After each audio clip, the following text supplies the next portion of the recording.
Iya udahlah. Oke, kita mulai ya teman-teman semuanya. Halo, uh, semuanya kita kenalan dulu kali ya, atau nggak penting? Nggak penting sih. Tapi gini, kita kita hari ini mau bahas soal agile. uh, Apa itu agile? Terus kita mau bahas juga mengenai macam-macam tipenya agile. Terus nanti beberapa hal terkait agile juga. Terus nanti kayaknya Kak Zia juga bakal cerita soal gimana penerapan agile di pekerjaannya dia. Saya juga mungkin sedikit banyak nanti akan cerita penerapan agile di kehidupan sehari-hari. Tapi sebelumnya kita kenalan dulu. Halo semuanya, nama saya Richard. Sekarang saya backend developer di salah satu perusahaan software solution di Jakarta. Dan hari ini bareng Kak Zia, kami dari manusia mau ngobrol sebenarnya, mau coba ngobrol apa pimpin obrolan mengenai Agile yang judulnya dikeren-keren ini sebenarnya kemarin. Jadi pas-pas bikin judul, kira-kira apa ya judulnya biar menarik, tapi juga tetap menggambarkan materinya secara utuh gitu. Jadi akhirnya kami pilih judulnya adalah The Agile Toolbox Skills for Modern Creator. Karena kami mikir sebenarnya kemarin kayaknya di sekarang ini kita perlu deh tahu, paling nggak tahu mengenai agile supaya lebih gampang kalau misalnya mau ngobrol sama orang. Dan kayaknya sekarang agile tuh lagi in banget gitu, lagi banyak banget yang ngobrolin, terutama mungkin kalau masuk ke dalam dunia software development. Tapi di luar dunia software development pun sebenarnya di luar dunia IT atau pemrograman sebenarnya agile juga bisa dipakai. Cuma nanti gimana cara pakainya, terus apa aja sih sebenarnya agile itu, terus gimana caranya, dan segala sesuatunya kita akan bahas pelan-pelan. Gitu. Sebelum kita mulai ke materinya, biasa di kelas manusia itu ada aturan. Aturannya adalah kita nggak boleh takut salah. Karena pada dasarnya kami percaya bahwa belajar itu adalah proses. Kami percaya bahwa salah itu adalah salah satu proses dari belajar. Jadi salah itu ya biasa aja. Salah itu sesuatu yang memang wajar, normal, dan proses belajar orang tuh beda-beda. Ada memang dia langsung ketika dengar materi langsung bisa. Ada memang dia ketika dengar materi bisanya nanti setelah diulang 2 kali, 3 kali. Ada yang ketika dengar materi harus ngajarin ke orang lain dulu baru bisa, ada yang ketika dengar materi harus diajarin orang lain baru misalnya bisa, mesti baca, mesti nonton dan segala sesuatu. Jadi cara belajar orang tuh beda-beda, and that is okay. Kalau di kami sebenarnya fail itu namanya first attempt in learning. Jadi keren-kerenan aja. Nah, karena kayaknya diskusi kita akan banyak satu arah, jadi kalau misalnya teman-teman mau ikutan diskusi, feel free untuk uh, tulis di kolom chat gitu. Dan kalau memang ternyata ada pertanyaan di tengah-tengah, mau raise hand silakan, atau mau di chat juga boleh. Nanti Kak Zia bisa bantuin juga untuk ngeliatin pertanyaan-pertanyaannya. Saya juga sambil ngeliatin kolom chat juga. Dan feel free untuk tanya itu kapan aja mengenai Agile ini. eh dan apalagi ya? Kayaknya itu aja deh. Kita akan coba mulai. Oke? Nah, kita mulai dengan satu pertanyaan. Satu pertanyaan adalah, menurut teman-teman, berapa sih waktu yang dibutuhkan buat membangun Instagram atau TikTok misalnya? Menurut teman-teman berapa lama waktu yang dibutuhkan untuk membuat sebuah aplikasi yang namanya Instagram? Coba bisa tulis nggak di kolom chat? Ada yang mau kasih tanggapan?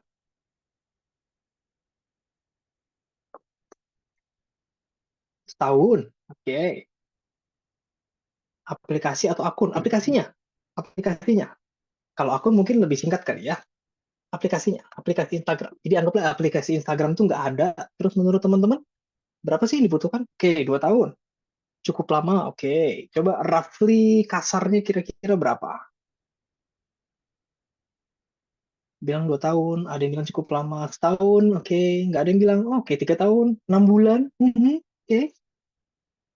3 bulanan mungkin, oke.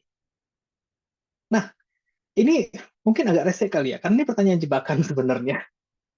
Nah, kalau teman-teman tahu, mungkin ketika kita tanya sama orang yang bikin Instagramnya langsung, bukan Facebook, jadi kan Instagram tuh sebenarnya dulu dibuat sama 2-3 orang kalau nggak salah, itu akhirnya dibeli sama Facebook, sekarang masih dikembangkan oleh timnya Facebook atau Meta, gitu. Ketika kita tanya sebenarnya berapa lama sih dibutuhkan untuk membuat Instagram, mungkin mereka nggak bisa jawab juga, karena menurut mereka Instagram itu sampai sekarang masih berjalan.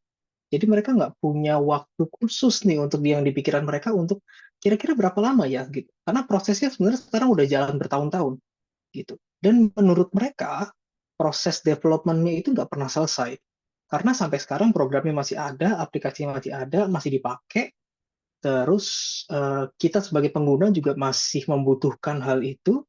Kita bahkan masih ngelihat Instagram masih ada tambahan-tambahan fitur-fitur baru yang kita masih gunakan. Kayaknya tiap hari ada aja gitu fitur-fitur baru. Atau mungkin bulan depan akan ada lagi fitur baru. Atau 2 bulan lagi mungkin ada lagi fitur baru. Jadi ketika kita tanya sama mereka, mungkin mereka juga nggak bisa jawab. Gitu. Mungkin mereka juga jawabnya, nggak tahu juga ya, soalnya kita udah develop ini lumayan lama gitu. Nah, cara pikir seperti itu ya mungkin agak berbeda kalau kita ngomongin soal cara pikir zaman dulu. Jadi kalau teman-teman pernah ngelihat ada istilah namanya pengembangan atau metode waterfall, atau waterfall itu air terjun, ya kan? Zaman dulu tuh lumayan populer nih, atau sebenarnya sampai sekarang masih dipakai sih. Jadi ini by no means bukan bukan artinya waterfall itu sudah tidak dipakai lagi. Gitu. Tapi dulu lumayan populer, sekarang sepertinya sudah sedikit tidak populer karena ada agile. Tapi di beberapa hal masih sangat digunakan. Kalau teman-teman pernah dengar metode waterfall, atau kalau belum pernah juga nggak masalah, tapi kalau kita bayangin waterfall itu kan air terjun ya, artinya air dari atas terus terjun ke bawah, dan kita bisa bayangin air yang dari atas terjun ke bawah itu dia nggak mungkin balik lagi ke atas, gitu. Mungkin bisa dipompa, jadi susah banget sebenarnya. Jadi bayangin kalau itu analoginya sebagai prosesnya itu ngambil dari langkah pertama yang paling atas ke langkah terakhir yang paling bawah. Jadi dia kayak terjun aja gitu. Prosesnya itu linear satu arah. Jadi mereka fokus ke perencanaan di awal, mereka fokus kayak yaudah kita mau bikin satu project, gimana caranya kita bikin project ini kira-kira berapa lama? Gitu. Oh setahun Pak ini kira-kira, atau satu setengah tahun, atau 2 tahun, atau 3 tahun gitu, atau mungkin 6 bulan ini kayak cukup gitu. Tapi dari mereka merencanakan di awal sampai nanti proyeknya selesai itu kayaknya mereka punya time of reference gitu. Mereka punya kira-kira waktu yang pas. Oh kayaknya 1 tahun nanti selesai. Mungkin kurang lebih lah. Kadang bisa lebih cepat sedikit, kadang bisa lebih lambat sedikit gitu. Tapi mereka bikin perencanaan di awal dan itu jalannya linear tuh, kayak air terjun dari atas ke bawah. Terus biasanya most of the time permintaan dari pengguna itu biasanya tidak berubah atau jarang banget berubah. Bayangin kalau misalnya air terjun, dia bisa dipompa lagi airnya ke atas dari tengah-tengah, tapi susah banget gitu. Jadi bayangin aja, oh waterfall itu maksudnya kayak gitu, gitu. Dia linear, susah untuk diubah, dan biasanya kayak gitu juga user.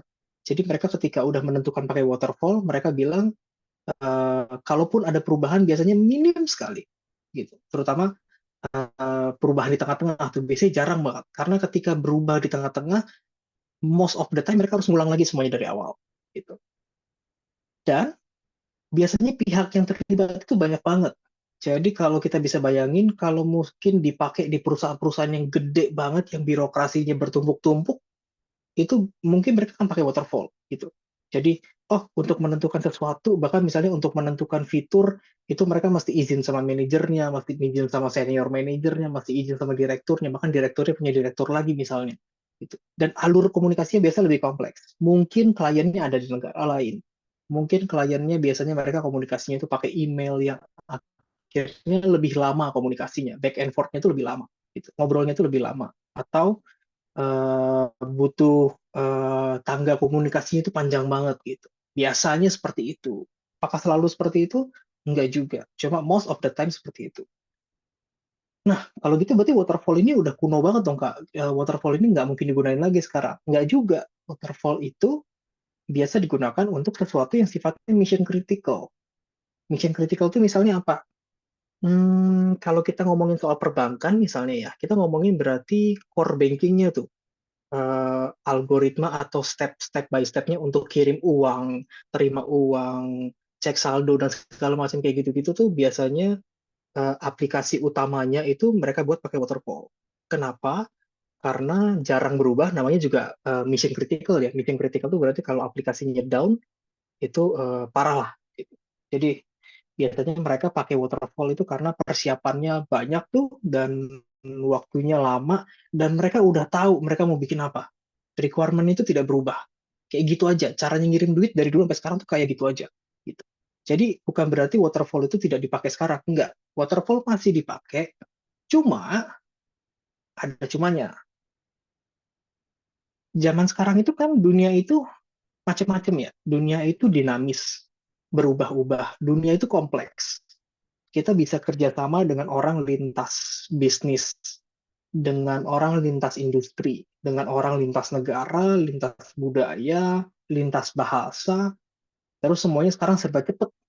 Kayaknya kalau komunikasi itu semuanya serba cepat gitu. Maunya itu instan, semuanya serba chat, semuanya serba video call, rapat udah online, kayak kita nggak perlu ketemuan lagi. Bahkan sekarang kayaknya perusahaan itu udah lebih apa namanya lebih landai gitu kali ya birokrasinya. Jadi bahkan kalau dari satu orang mungkin ke direkturnya dia bisa langsung atau cuma naik sekali gitu misalnya. Jadi hal-hal seperti itu kayaknya kalau dibuat diterapkan waterfall akan susah karena waterfall tadi kan yang lebih rigid gitu ya, lebih kaku, lebih butuh perencanaan banyak, sedangkan dunia itu sekarang dinamis banget gitu. Hari ini sama besok bisa bedanya luar biasa gitu. Teknologi mungkin kayak AI hari ini bisa ngapain, besok dia bisa ngapain, bulan depan bisa ngapain. Nah, kadang untuk membuat sebuah aplikasi, konteksnya di sini aplikasi, cuma bisa juga yang lain sebenarnya. Nanti kita coba ngeliat itu dipakai buat apa aja. Tapi konteks ketika mengembangkan sebuah produk gitu aja kita ngomong sebuah produk ya, nggak harus produk digital gitu. Ketika kita mengembangkan sebuah produk, itu kita mesti ngikutin dunianya juga kan. Dan sekarang karena serba cepat, kita butuh kemampuan untuk merespon sebuah perubahan gitu. Nah, pas banget. Agile itu sendiri sebenarnya mengacu kepada kemampuan untuk membuat atau merespon sebuah perubahan. Jadi kita udah lihat nih sekarang gimana perkembangannya Agile dari awal tadi sampai kenapa sih akhirnya Agile muncul gitu loh. Agile muncul karena memang dunia itu berkembang. Agile muncul karena dunia itu semakin dinamis, semuanya makin cepat, makin kompleks, dan dunia itu rame banget. Orang punya kemauannya sendiri, punya preferensinya sendiri, semuanya serba personal, dan kayaknya kita butuh cara mengembangkan sebuah produk yang bisa ngikutin zaman, yang bisa ngikutin kemauannya user, yang bisa ngikutin perkembangan teknologi, yang bisa ngikutin hari ini user mau apa, bulan depan user mau beda lagi, produknya bisa ngikut sehingga dia bisa tetap bertahan gitu. Bayangin kalau teman-teman hari ini bikin proyek, bikin produk misalnya pakai artificial intelligence, ChatGPT misalnya, terus teman-teman misalnya bikin itu ngembangin waktunya butuh 1 tahun. Bayangin ketika nanti produknya selesai di tahun depan, ChatGPT udah kayak apa gitu. By the time proyeknya selesai di tahun depan, kalian luncurkan ke pengguna, ternyata ChatGPT udah bisa oh macam-macam gitu. Orang-orang udah pada tinggal di bulan misalnya. Kita nggak tahu. Nah, itu dia kenapa Agile itu muncul. Jadi untuk kita tahu Agile, kita masih tahu dulu latar belakang sejarahnya. Gitu kira-kira. Sampai sini oke? Kalau saya ngomongnya terlalu cepat, bilang ya. Karena saya biasanya bakatnya itu antara ngomong cepat atau lawakan jelek. Jadi keduanya biasanya agak jalan berbarengan. Jadi kalau memang ternyata dirasa terlalu cepat atau kurang kenceng atau apa, feel free untuk bilang di chat. Ya, aman. Tip. Nah, terus maksudnya apa sih? Kalau tadi kita ngomongin soal agile, gimana sih sebenarnya kita nerapin agile? Nah, agile itu sendiri cara nerapinnya gini. Mereka punya, jadi orang yang bikin agile itu, kelompok orang itu, mereka bikin yang namanya agile manifesto. Kayak apa ya? Kayak prinsip agile gitu. Mereka bilang agile itu mementingkan hal-hal yang di sebelah kiri itu, yang dicetak tebal, ketimbang hal-hal di sebelah kanan. Gitu. Mereka bilang hal-hal di sebelah kanan itu penting, tapi kami lebih fokus sama hal-hal di sebelah kiri. Gitu. Maksudnya apa? Ketimbang kita mikirin kita mau bikin produknya pakai proses yang mana, pakai tools apa, pakai alat apa, kami lebih mementingkan individual dan interaksi antar individual. Gitu. Jadi mereka menjunjung tinggi para pemikir, para orang-orang yang punya skill luar biasa, mereka menjunjung tinggi hal itu karena menurut mereka orang yang punya skill bisa mengembangkan produk yang oke juga gitu.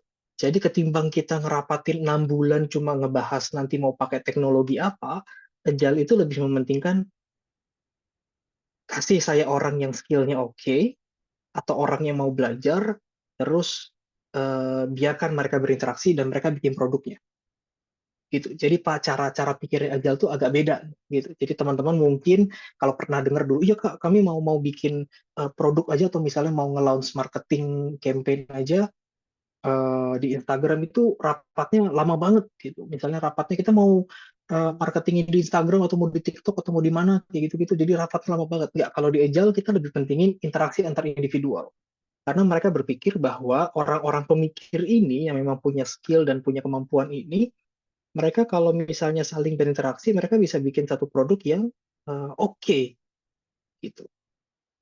Terus yang nomor dua, mereka mementingkan working software atau working product sebenarnya di sini karena mereka tadinya konteksnya Agile itu untuk software development, pengembangan perangkat lunak, aplikasi gitu ya. Tapi sebenarnya Agile itu bisa buat yang lain. Mereka lebih mementingkan hasil akhirnya yang bisa dipakai ketimbang dokumentasi yang banyak banget. Jadi ketika kita nerapin Agile, biasanya kita nggak terlalu mikirin soal report, laporan, dokumentasi, gimana cara menggunakan dan segala sesuatu, karena semuanya didesain sesuai dengan kebutuhan dan kebiasaan pengguna, gitu. Misalnya, pasti di sini teman-teman nggak pernah tahu kan, kalau atau mungkin mungkin bukan nggak pernah tahu, jarang ada yang tahu kalau Instagram itu punya help center gitu. Kalau kita bingung mau melakukan sesuatu, kita jarang untuk ngelihat Instagram itu sebenarnya punya loh dokumentasinya, gimana caranya upload foto, gitu sebenarnya dia ada. Tapi karena kita sudah terbiasa menggunakan aplikasi-aplikasi yang lain, ketika kita pakai Instagram atau pakai TikTok atau apapun itu, kayaknya kok natural aja ya user itu udah bisa gitu. Jadi para pemikir tadi itu orang-orang yang punya skill, developernya tadi itu, mereka udah cari tahu gimana caranya user itu bertingkah, berkelakuan, gimana cara user itu pakai aplikasi, pakai internet.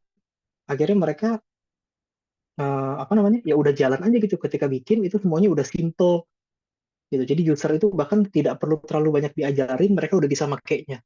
That's agile thinking. Terus Agile Manifesto juga mengatakan bahwa Agile itu mengutamakan customer collaboration dengan ketimbang kontrak negotiation. Ketimbang kita kunci customernya dengan kontrak yang panjang bertele-tele, terus butuh serem banget gitu rasanya ya kalau udah kontrak surat menyurat segala macam. Kita mendingan ajak usernya untuk yuk duduk bareng atau yuk kita survei usernya, yuk kita ngobrol, user butuhnya apa, yuk kita cari tahu yuk user itu kehidupannya seperti apa sih, masalah mereka seperti apa, struggle mereka di mana. Jadi kolaborasi dengan user nih. Jadi Agile itu antara produsen sama konsumen tuh deket banget. Mereka itu bisa saling ngobrol. Gitu. Akan banyak survei, akan banyak riset yang dilakukan dalam Agile. Yang terakhir, ketimbang kita ngikutin rencana yang sudah dibuat dari awal dan akhirnya jadinya jelek juga karena dimakan oleh waktu, lama-lama orang bosen, capek, terus teknologi berubah, dunia berubah, customer berubah, segala macam semuanya berubah, mendingan kita fokus ke responding to change, di mana kita fokus untuk merespon ke perubahan itu sendiri. Jadi agile itu kayak ibaratnya kita jalannya dikit-dikit, tapi satu langkah kita evaluasi, satu langkah kita evaluasi. Gitu. Ketimbang misalnya kita rapat dulu lama dari awal, terus kita ikutin selama 6 bulan atau 3 tahun ke depan. Gitu. Jadi kira-kira si agile itu cara pikirnya kayak gitu teman-teman. Ya, ada 4 hal yang memang nilainya yang dianut sama agile. Tuh. Jadi kalau misalnya teman-teman ngelihat nih, nah kira-kira gimana ya saya mau menerapkan agile di apa namanya di dunia saya gitu ya, ya ini 4 hal ini gitu. Jadi kebayang kalau misalnya orang yang biasanya pakai agile di dalam pekerjaannya, biasanya mereka memang pikirnya cepat, tapi nggak mau terlalu mikir terlalu jauh gitu. Karena toh mereka bilang dunia itu berubah terus gitu, dunia itu dinamis, dunia itu kompleks. User juga hari ini mungkin maunya A, besok bisa bisa bisa berubah. Bahkan bukan besok, maunya A, nanti ketika dia ngelihat 3 detik kemudian dia ngelihat temannya, kayaknya seru ya pakai itu, tuh dia pindah gitu. Dan sekarang pindah dari satu produk ke produk yang lain itu lumayan cepat gitu, bahkan cepat banget sebenarnya. Jadi yang namanya user apa namanya loyalty, kesetiaan user terhadap sebuah produk itu makin lama makin tipis gitu. Buktinya aja misalnya siapa di sini yang di handphonenya punya Gojek, punya Grab juga, mungkin ada yang lain punya Maxim juga atau punya InDriver juga gitu. Jadi kalau kita ngelihat kan, kalau misalnya pertama kita milih Gojek buat milih apa namanya buat pakai mau nyewa motor gitu, GoRide. Kalau ternyata harganya mahal atau nggak ada drivernya, dengan sangat mudah kita tutup Gojeknya sementara, terus kita lihat di Grab harganya berapa. Atau kita tutup lagi sementara Grab, kita lihat lagi InDriver harganya berapa. Atau kita tutup lagi, kita lihat lagi Maxim harganya berapa. Atau katanya bahkan nanti akan ada lagi ride hailing yang lain yang mau masuk ke ya, ke Indonesia gitu.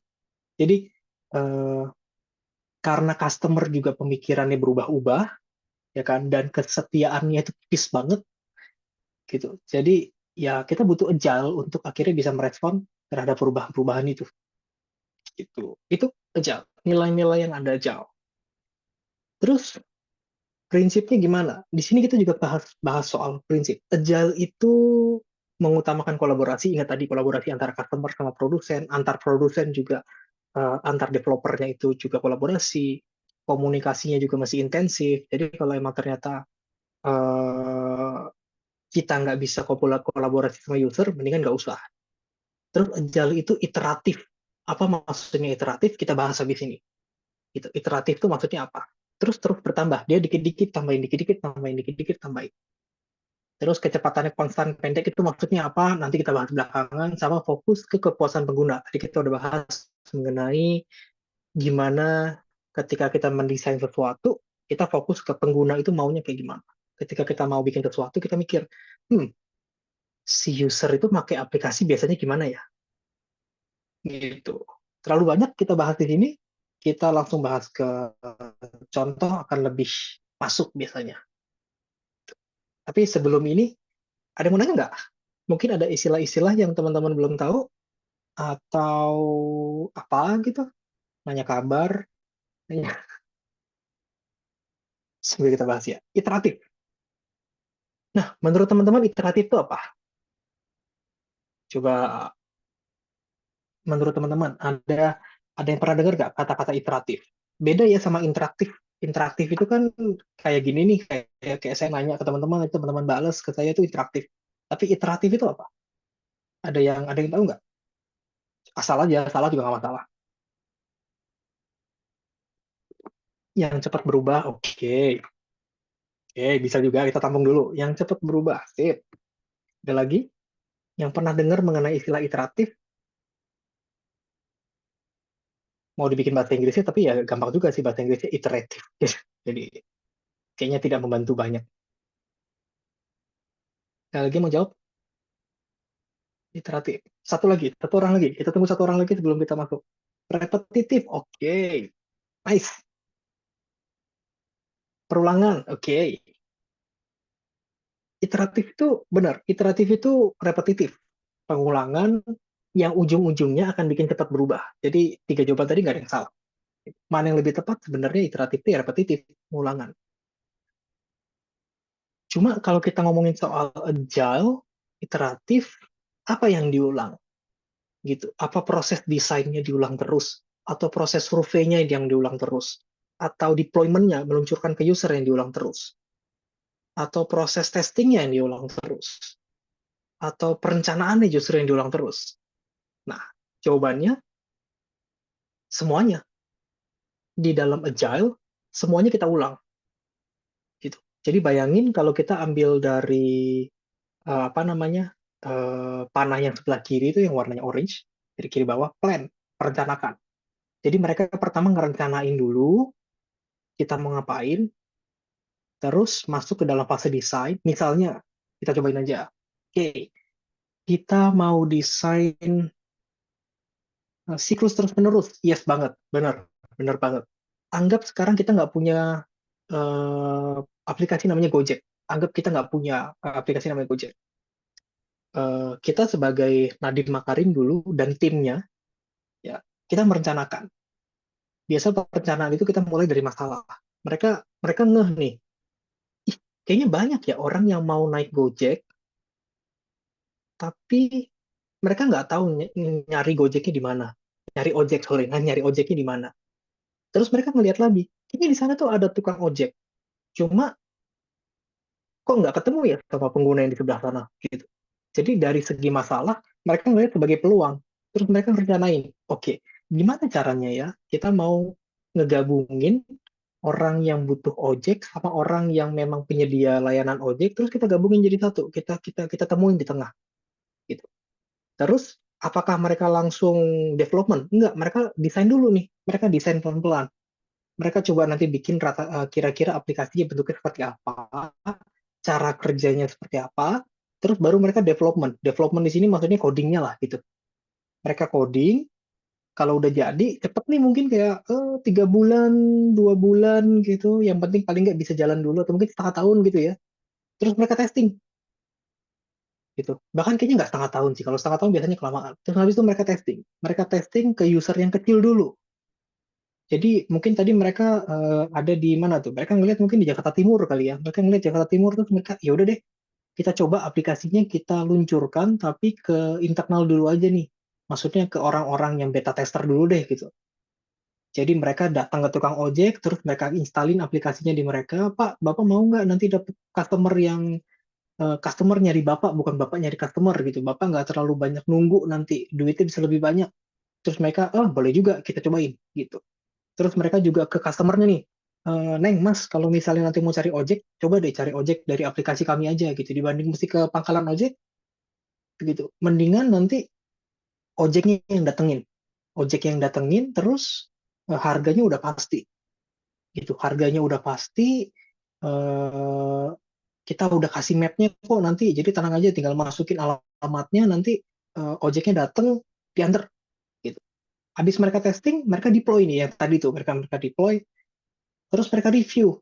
Habis dari situ mereka lihat nih, berapa banyak orang yang make, berapa banyak orang yang nggak make, terus mereka lihat dari pengguna-pengguna tadi itu masukannya apa aja ya gitu. Mungkin mereka ini mapnya kurang akurat nih gitu, atau ojeknya kurang banyak, atau ketika saya salah jalan, abangnya nggak tahu jalan gitu, misalnya ketika lagi jalan abangnya nggak tahu jalan gitu.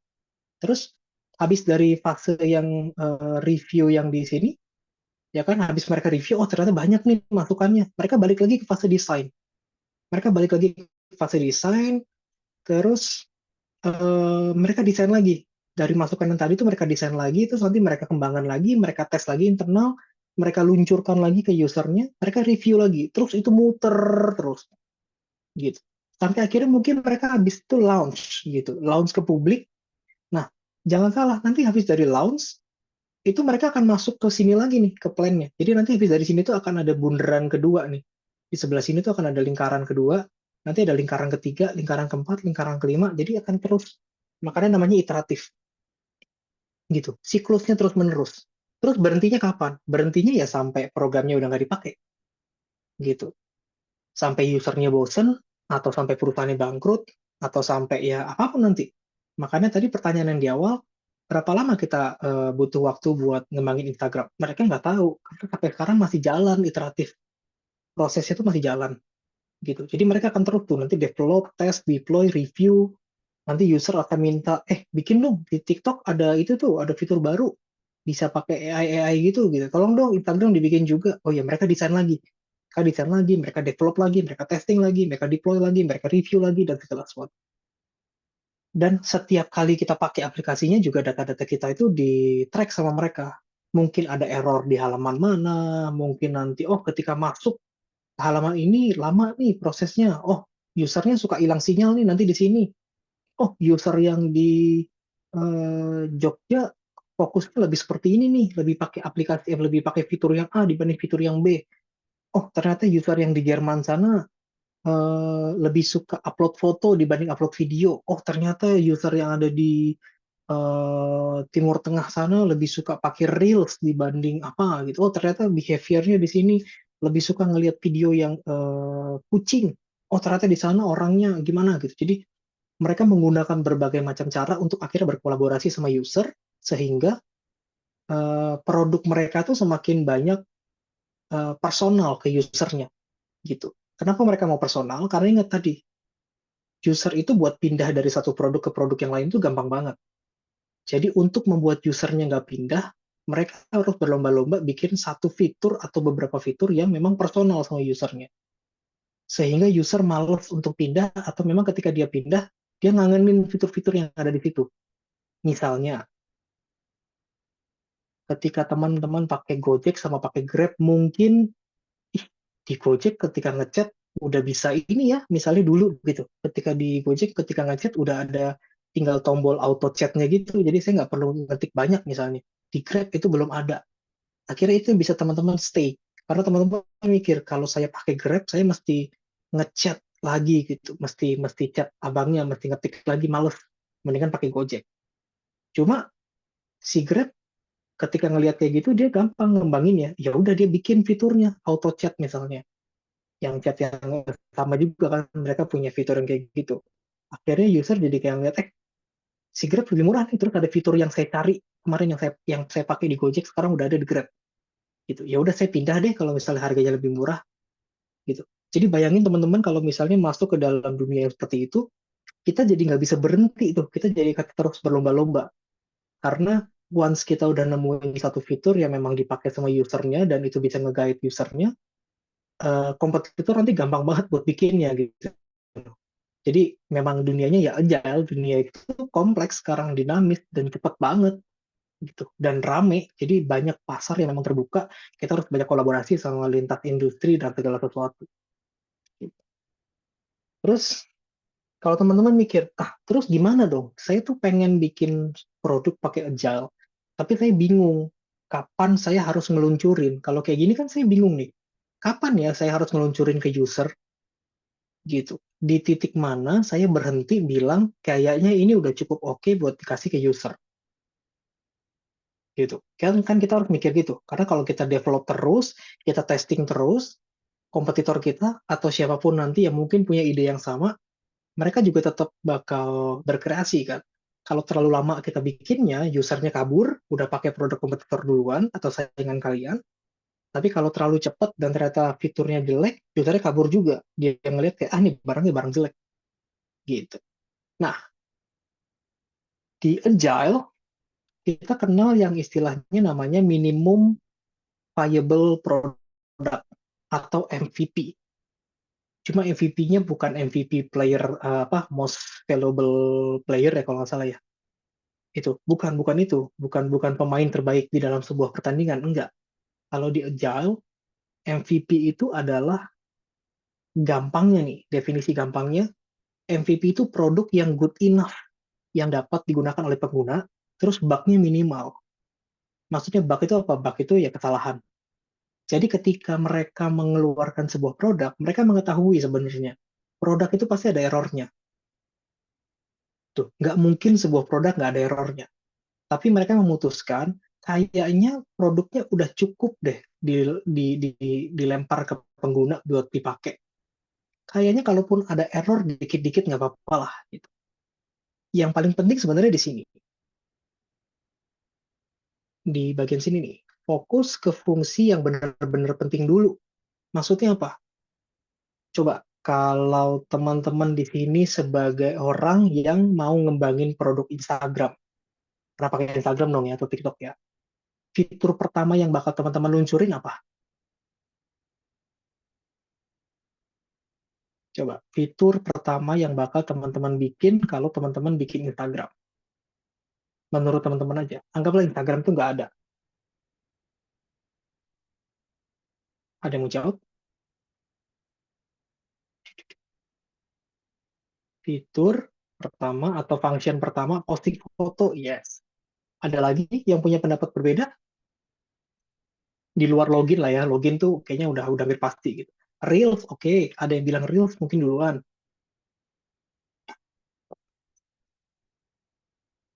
Create user, posting feed, oke. Jadi ingat ya, kita kan bisa lihat beda-beda nih, gitu. Beda-beda kan. Mungkin menurut teman-teman ada, kayaknya posting foto paling paling cocok deh duluan. Oh, kayaknya Reels itu yang paling bakal ini deh, yang paling bakal hype gitu. Oh, kayaknya FYP ini halaman-halaman yang apa namanya, tadi tuh atau bisa lihat tampilan postingan orang lain, kayaknya itu yang paling penting gitu. Nah, definisi good enough ini yang paling penting dari user itu beda untuk setiap orangnya. Makanya dulu ketika Instagram itu dibuat, mereka riset dulu sebenarnya. Mereka riset dulu, kira-kira orang butuhnya apa, terus mereka mikir, oke, apa satu fitur yang memang kita mau luncurin duluan? Apa fitur yang memang mungkin orang lain nggak punya, maksudnya produk lain nggak punya, tapi dicari-cari sama pengguna. Dan mereka dulu memutuskan bahwa produk pertamanya mereka itu adalah posting foto. Gitu. Karena mereka berpikir Instagram itu masalah utama yang mau diselesaikan adalah user mau pamer. Gitu. Jadi caranya gimana, pokoknya dia pamer. Dan paling gampang adalah misalnya pamer foto menurut definisi mereka waktu itu, menurut user yang mereka survei waktu itu. Gitu. Jadi karena definisi good enough ini beda-beda, hati-hati buat teman-teman nentuin usernya siapa. Gitu. Jadi bisa jadi mungkin teman-teman, saya udah riset ke 2000 orang sukanya itu posting reels, video misalnya. Tapi ternyata begitu diluncurkan, 2000 orang ini bukan masuk ke dalam demografi yang mau pakai aplikasi teman-teman. Gitu. Atau pakai produknya teman-teman lah misalnya. Oh, saya mau bikin kursi yang nyaman. Tapi teman-teman misalnya nge-surveinya cuma orang-orang bisnis doang gitu misalnya. Yang mereka tuh nggak penting desain, yang penting empuk. Terus ada apa namanya headrest gitu. Dan ternyata begitu diluncurin, ternyata banyak orang justru malah nyari kursinya itu kursi buat restoran gitu. Yang nggak ada headrestnya, cuma apa namanya biasanya cuma sebahu kan gitu. Terus bentuknya yang kayak lebih stylish gitu, modern-modern. Jadi kita mesti benar-benar lihat nih, ketika kita mau bikin sebuah produk, user itu butuhnya apa? Dia mau ngapain? Nah, mungkin kalau masih bingung ngebayanginnya gimana, kami punya satu gambar yang mungkin bisa ngebantu. MVP itu kayak gini. Jadi kalau dilihat di atas, ya bayangin, kalau teman-teman mau bikin mobil, teman-teman mesti ngeliat, kenapa orang butuh mobil? Orang butuh mobil karena dia mau pindah, dia mau transport themselves, ya kan? Mereka mau memindahkan dirinya dari titik A ke titik B. Itu aja dulu. Fundamentalnya kan itu. Jadi kalau mereka bikin pakai cara waterfall yang kayak di atas tuh, jadi mereka berencana dulu, oh iya nanti orang-orang akan pakai mobil itu nanti harus ada mesinnya, harus ada setirnya, harus ada AC-nya, harus ada radio FM-nya dan segala sesuatu. Bayangin mereka butuh waktu berapa lama sampai akhirnya mereka memindahkan user dari titik A ke titik B, yaitu tujuannya tadi. Bakal lama banget, bakal mungkin bisa bertahun-tahun. Mereka riset dulu, mereka testing dulu dan segala sesuatu. Tapi agile thinking itu kita mikir, oke, okay, masalahnya user adalah dia mau pindah dari titik A ke titik B. Saya nggak punya modal buat bikin mobil sekarang. Saya nggak punya modal atau saya nggak tahu mobil seperti apa yang dibutuhkan sama user. Atau bahkan saya nggak tahu mobil itu apa gitu. Saya bikin skateboard dulu deh. Gitu. Mereka bikin papan luncur dulu yang sebelah kiri nih. Mereka bikin papan luncur dulu yang sebelah kiri. Karena toh dengan papan luncur, dengan skateboard, user bisa pakai kan dari titik A ke titik B. Masalah dari titik A ke titik B-nya itu masih belum jauh, nggak apa-apa. Yang penting masalahnya udah selesai. Ada masalah user yang diselesaikan sama mereka. Ketimbang mereka cuma bikin roda. Mereka kasih ke user, user nggak bisa ngapa-ngapain. Kayak iya bagus, makasih rodanya. Cuma saya nggak bisa pindah dari titik A ke titik B gitu. Kamu belum menyelesaikan masalah saya. Walaupun nanti kamu menjanjikan saya nanti ada mobil yang bagus banget. Cuma saya mau jalan-jalannya sekarang gitu. Bukan 30 tahun lagi, enggak. Gitu. Terus habis nanti dia bikin skateboard, dia tanya sama usernya, si user yang di atas nih. Dia tanya kayak, kamu suka nggak dengan produknya? Apa sih yang kurang dari produknya? Terus mereka mungkin bilang, ini oke sih, cuma kayaknya mesti bisa lebih dikendaliin deh, karena kemarin banyak user yang tabrakan, gitu. Jadi kebanyakan kita sebagai seorang developer, sebagai orang developer di sini konteksnya banyak ya, maksudnya pembuat produk lah. Kalian sebagai produsen, kita mesti mikir, oke, ketika saya ngeluarin si skateboard ini, saya tahu bahwa ini bukan produk yang sempurna, tapi ini bisa ngebantu si user gitu. Supaya user pakai dulu paling nggak. Dengan user pakai, user beli produknya, kita bisa dapat insight-nya, kita bisa dapat duitnya. Habis itu kita riset lagi, kita masuk ke iteratif yang tadi tuh, ya kan proses desain, proses planningnya tadi, terus kita akhirnya bikin si Autopad gitu. Sekarang udah ada kontrolnya nih. Jadi lebih bisa dikendalikan. Terus di launch lagi ke user. Minimal yang di waterfall di atas dia baru bikin dua roda digabung sama asnya doang gitu. Sama apa bawahnya itu, rangkanya. User masih belum bisa pindah dengan nyaman gitu. Sedangkan kita udah bisa ngendaliin. Yang atas baru bisa jalan lurus. Terus nanti kita riset lagi ke user. Apalagi sih yang butuh?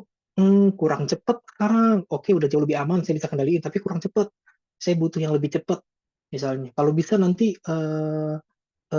lebih, tapi tetap harus enteng misalnya. Atau gimana lah nanti kata user. Oh ya udah, kita develop lagi sepeda. Habis itu nanti kita tanya lagi ke user. Kan modal kita udah jauh lebih banyak nih sekarang. Dan ketika kita bikin sepeda, kita tetap punya insight dari sini, plus ini, plus ini. Jadi dari step 1, 2, 3 itu kita punya insight-nya. Kita punya informasi dari usernya.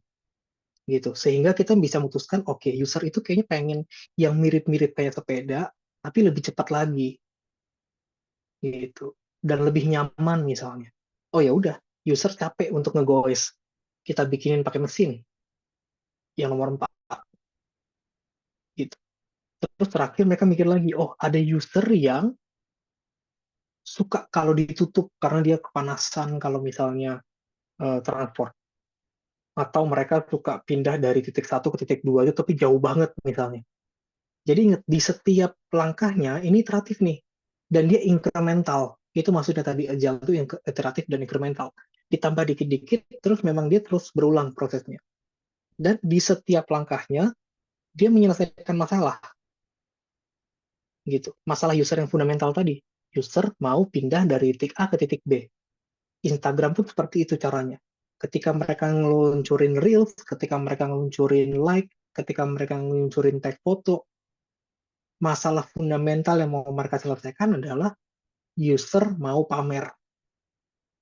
Gitu. Kita mau pamer mengenai apa yang kita lakukan, kita mau pamer mengenai siapa kita ketemu, artis siapa yang kita temuin, kita mau pamer mengenai musik apa yang kita denger, kita mau pamer ketika kita pacaran, ketika kita udah menikah, punya anak, kita mau pamer semua.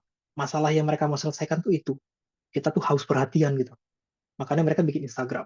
Di setiap langkahnya seperti itu. Tapi kalaupun di tengah-tengah ternyata masalah utamanya itu sudah selesai atau berubah, ya mereka juga bisa berubah pelan-pelan. Gitu. Dengan agile yang tadi keluarnya sebentar-sebentar tuh mungkin 2 minggu, 1 bulan update-nya. Mereka bisa merespon perubahan dengan lebih cepat ketimbang waterfall yang tadi misalnya kayak teman-teman bisa, oh udah kita bikin 1 tahun project-nya gitu. Jadi mereka baru bisa setahun sekali untuk update sesuatu. Kebayangkan sama nanti yang dia tiap tiap 1 bulan dia dapat insight dari user. Itu agile dan MVP gitu. Sampai sini oke nggak? Kebayangkan maksudnya agile itu kayak apa dan kenapa dia muncul dan kenapa dia banyak dipakai sekarang. Jadi sebenarnya bukan masalah keren-kerenan. Agile itu ada untuk menyambut dunia yang makin kompleks, makin dinamis tadi gitu. Dan agile itu ada untuk bisa menyelesaikan masalah secara lebih cepat. Tapi di tiap langkahnya mereka menyadari bahwa produk mereka itu belum sempurna. Dan mungkin produk mereka nggak akan pernah sempurna karena user ini semakin berkembang, maunya makin banyak, maunya makin kompleks dan mereka akan terus kejar-kejaran gitu sama kemauannya user gitu. Nah, sejauh ini kita udah bahas 13 slide. Mungkin teman-teman mikir, kalau gitu kayaknya agile itu yang paling bagus ya untuk ngelakuin sesuatu gitu. Kayaknya semuanya kita mau ganti semuanya pakai agile gitu. Kayaknya kita nggak bisa selain pakai agile tuh kayak kita nggak bisa ngembangin yang lain gitu. Cuma perlu diingat, agile itu nggak buat semua. Bayangin kalau teman-teman bikin bikin sistem tadi tuh core banking gitu kan, pakai agile. Teman-teman desain secara cepat dan akhirnya banyak banget masalahnya, banyak banget bugnya. Sehingga kita transfer duit, itu duitnya kemana-mana. Duitnya kurang, duitnya lebih, dan segala sesuatu.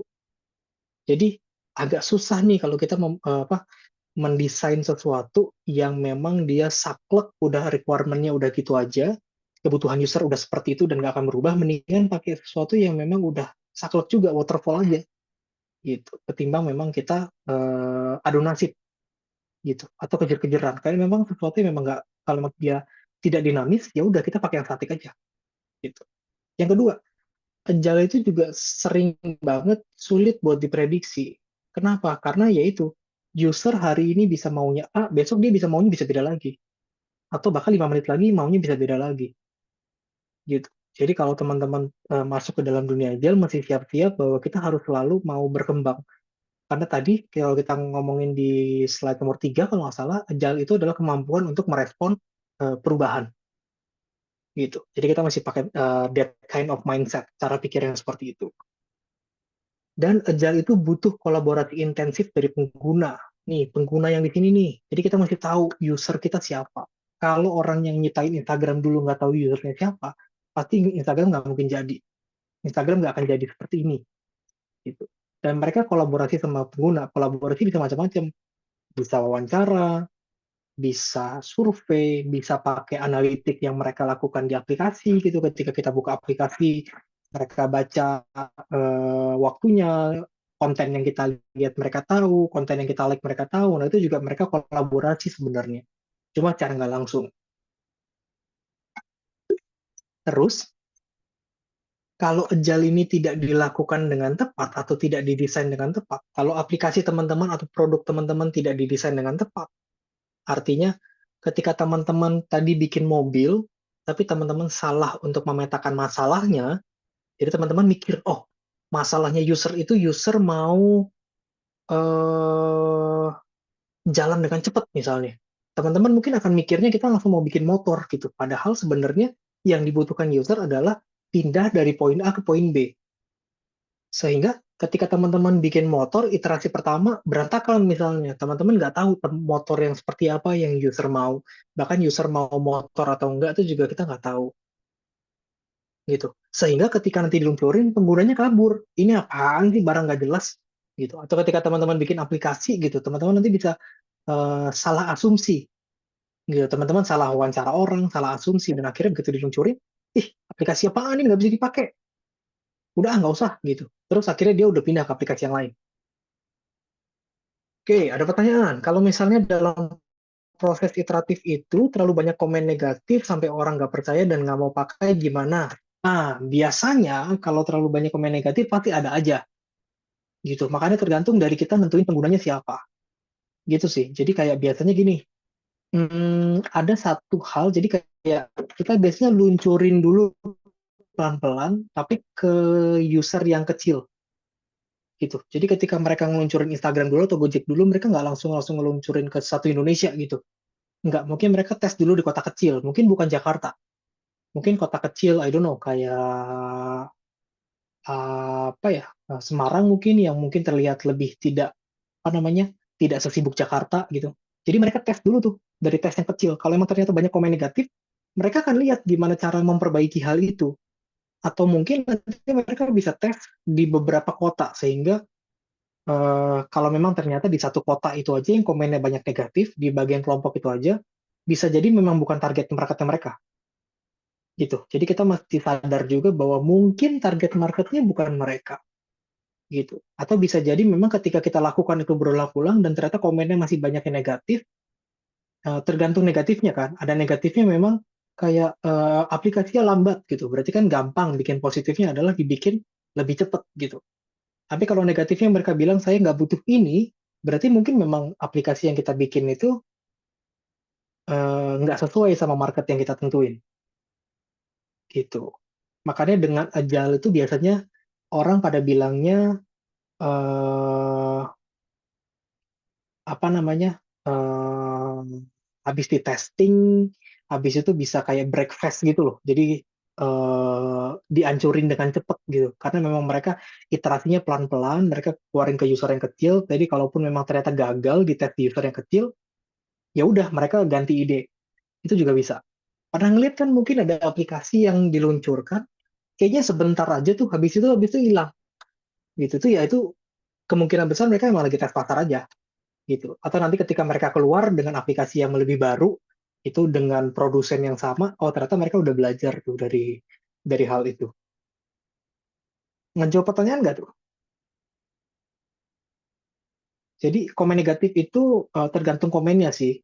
Jadi bisa jadi memang komen negatif itu memang kita membuat barang yang nggak dipengen sama user. Dan kita nggak bisa maksain user juga. Kayak kalian tuh butuh ini loh, itu tuh kita nggak bisa maksain juga. Memang ternyata usernya nggak butuh, ya udah. Antara jual itu ke market yang lain atau ya ubah kita bikin ide yang baru gitu. Makanya biasanya sebelum kita bikin aplikasi, bikin produk, kita riset dulu gitu. Jadi bahkan aplikasinya belum dibikin dulu kita udah riset tuh. Kayak, Neng, Mas, kalau ada aplikasi yang bisa ngebantu Neng atau Mas nyewa Gojek mau nggak gitu misalnya. Hal sederhana aja yang kayak gitu. Oh ternyata banyak nih yang mau, ya udah kita bikin gitu. Jadi makanya tadi ketika yang di iterasi itu kita lihat bahwa pertama itu plan, habis itu desain, development-nya itu baru di tengah-tengah gitu. Jadi dia nggak langsung tiba-tiba plan habis itu develop, nggak, dia desain dulu, nanti dia bisa bisa bisa apa namanya sambil survei ke usernya juga gitu. Nah, ada pertanyaan lagi? Minum dulu capek.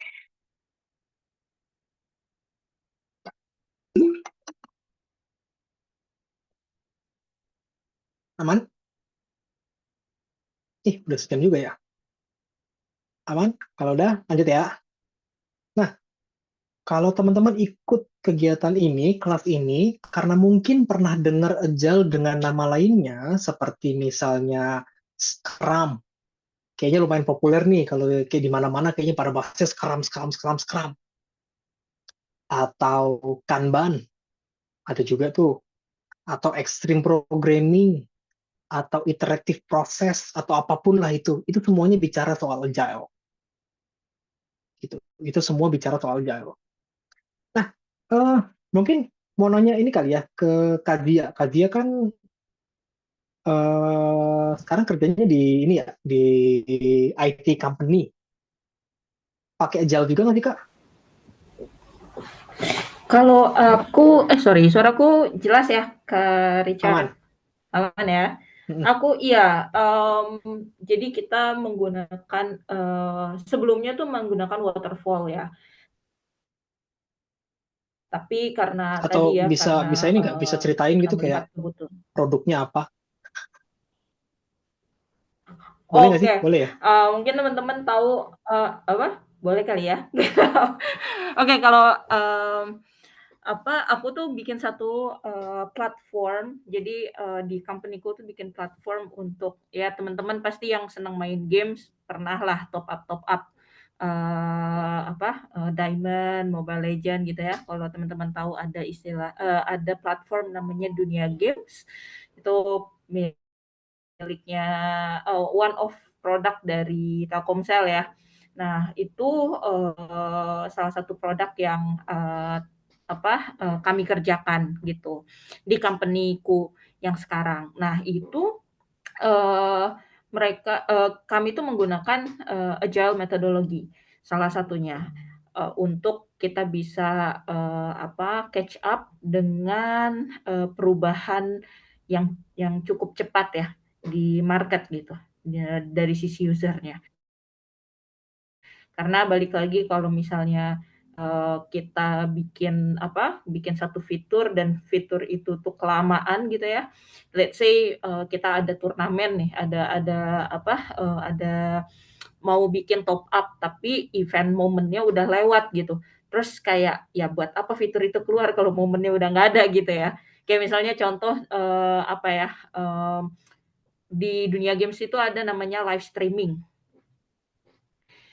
Karena banyak kan sekarang e-sport itu kan udah banyak sekali masuk sebagai ekskul di sekolah-sekolah gitu ya. Terus juga jadi salah satu masuk ke ASEAN juga ya kalau nggak salah. Jadi turnamen jadi e-sport lah. Jadi ada pro sekarang tuh.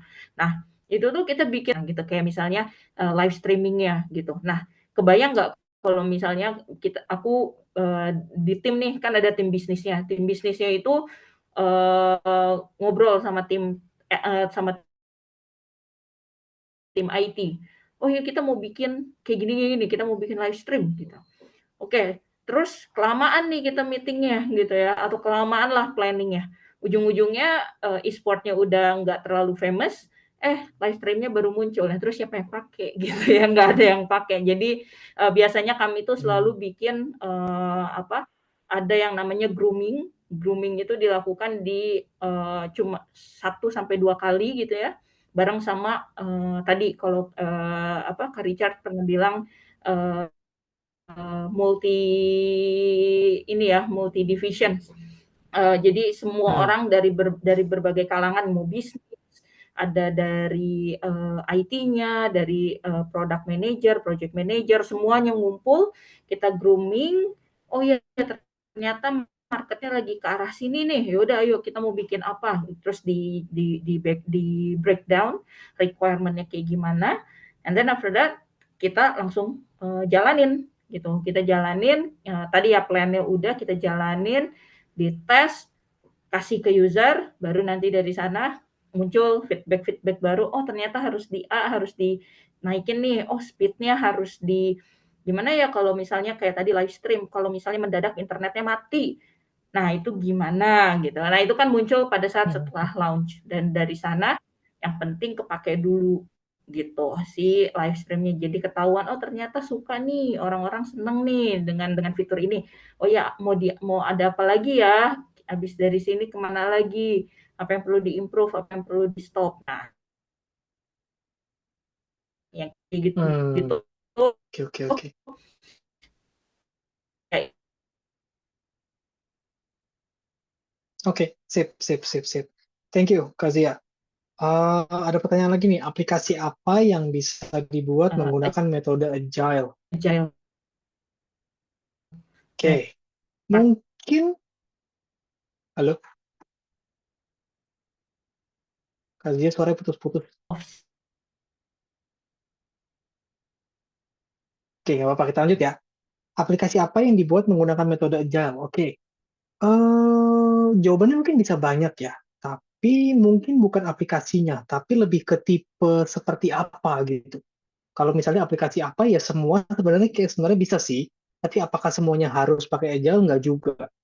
Terutama ketika teman-teman berhubungan dengan masalah yang kompleks. Maksudnya apa? Eh, kita belum tahu pasar itu sukanya apa. Kita tuh belum tahu si pengguna sukanya apa. Kita belum tahu aplikasi apa yang bakal populer. Kita belum tahu proses bisnisnya seperti apa. Jadi itu kayaknya cocok pakai agile. Karena kalaupun misalnya mau fail fast. Jadi kalaupun misalnya mau gagal, eh, gagalnya cepet gitu. Jadi ngerti ya, kayak sebenarnya bukan masalah aplikasi apa, tapi kondisi seperti apa sih yang memungkinkan kita buat pakai agile itu adalah kondisi di mana semuanya nggak pasti gitu. Misalnya kalau teman-teman kayak kalau saya tanya nih, eh, orang pakai AI kebanyakan buat apa misalnya gitu. Kan kita belum tahu nih misalnya. Kita memang belum tahu orang tuh AI pakai apa. Jadi kita itu kayaknya cocok pakai agile. Jadi kita cobain pelan-pelan. oh AI buat ngerangkum rapat, AI buat bikin gambar, AI buat bikin video, AI buat apa gitu. Jadi kita iteratif, kita pelan-pelan sambil kita cari tahu pasar kita tuh sukanya apa gitu. Jadi dulu ketika mungkin Nadiem Makarim bikin Gojek, bisa jadi memang dia belum tahu kalau orang tuh selain punya Gojek, butuh Gojek, dia juga butuh GoFood atau dia butuh GoSend itu belum tahu. Tapi dia mulai dari pelan-pelan nih, dia punya asumsi bahwa kayaknya orang butuh ojek deh. Habis itu nanti pelan-pelan dia cobain. Kalau buat makanan oke nggak ya?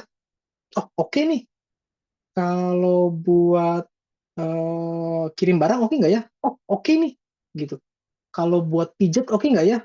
Oh kayaknya nggak oke gitu. Makanya dulu sempat ada GoMarket kan, tapi ternyata tutup gitu.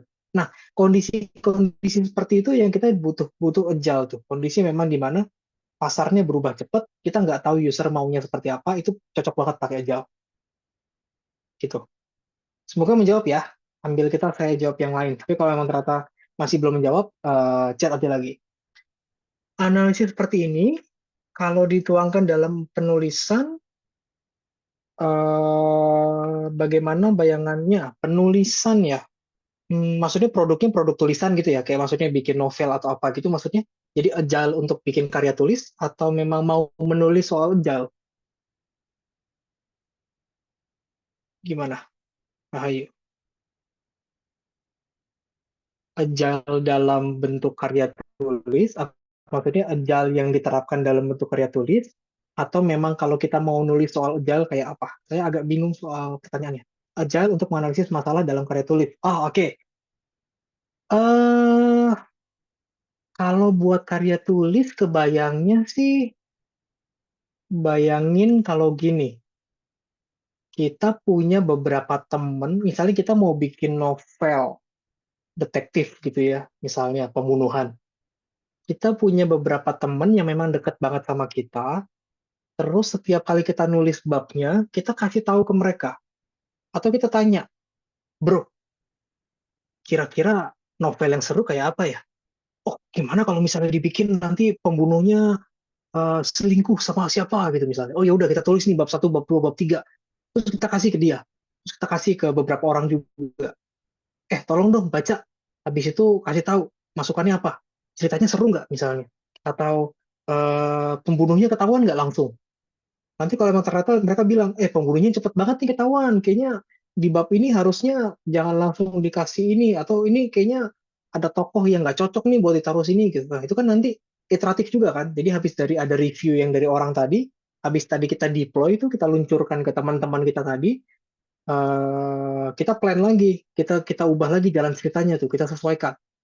Terus nanti kita masuk iterasi lagi, kita testing lagi, kira-kira seperti apa ceritanya, kita kasih lagi nanti ke mereka atau ke orang lain gitu. Sehingga nanti di ujung kita dapat novel yang mendekati kemauan pasar kita gitu. Cerita yang mungkin mereka suka banget, yang susah ditebak, atau memang cerita yang menurut mereka tuh seru banget gitu.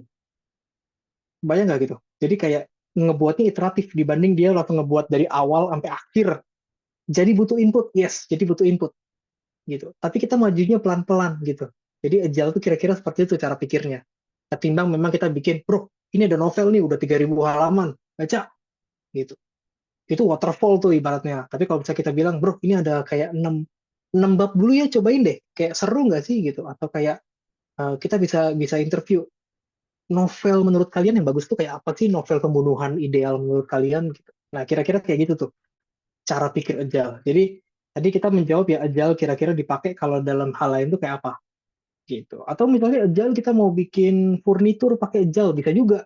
Ketimbang kita udah desain kursinya bagus-bagus, mejanya bagus-bagus, mendingan kita coba gambar, habis itu kita kasih ke beberapa orang. Kita kita minta input dari mereka, atau kita bikin prototipenya dulu pakai kayu yang mungkin agak gratisan gitu ya, atau kayu yang murah-murah gitu kan. Atau mungkin pakai plastik dulu, 3D printer misalnya sekarang lebih murah misalnya. Ya habis itu kita bisa kasih ke mereka. Enak nggak? Nyaman nggak? Atau desainnya bagus nggak? Gitu. Kalau emang ternyata oke, nyaman, berarti kita baru bikin pakai versi yang lebih bagus kayunya, atau pakai plastik, atau pakai besi gitu. Atau kalau emang ternyata nggak nyaman, atau desainnya kurang apa, warnanya kurang bagus, kita ubah iterasi selanjutnya, baru kita kasih lagi ke orang lain. Jadi kita mendekati keinginan pasar kita. Bisa disamakan dengan tester kalau di bidang kuliner, ya juga. gitu. Ketika misalnya mereka mau bikin signature food gitu ya, signature recipe, nah, itu bisa juga tuh kayak Kak, tolong dong dicobain ini kurang apa gitu. Atau kayak kita bisa interview dulu bahkan, Kak, kalau saya mau bikin gado-gado kesukaan Kakak, gado-gado seperti apa sih yang disukain gitu sama orang Jawa misalnya gitu. Jadi kita coba tanya beberapa orang Jawa, mungkin kayak 3.000 orang gitu ya. Kita tanya gado-gado kayak apa sih? Mungkin mereka bilang, oh yang pedas, oh yang manis, oh yang apa gitu. Terus nanti kita tentuin kira-kira kita mau mana yang kita ambil, kita bikin gado-gadonya itu kita kasih ke mereka gado-gadonya. Cocok nggak? Atau kurang apa? Atau kurang sayur? Atau kayak mungkin mereka mikir, oh gado-gado tuh harusnya dikasih cilok kak, misalnya gitu.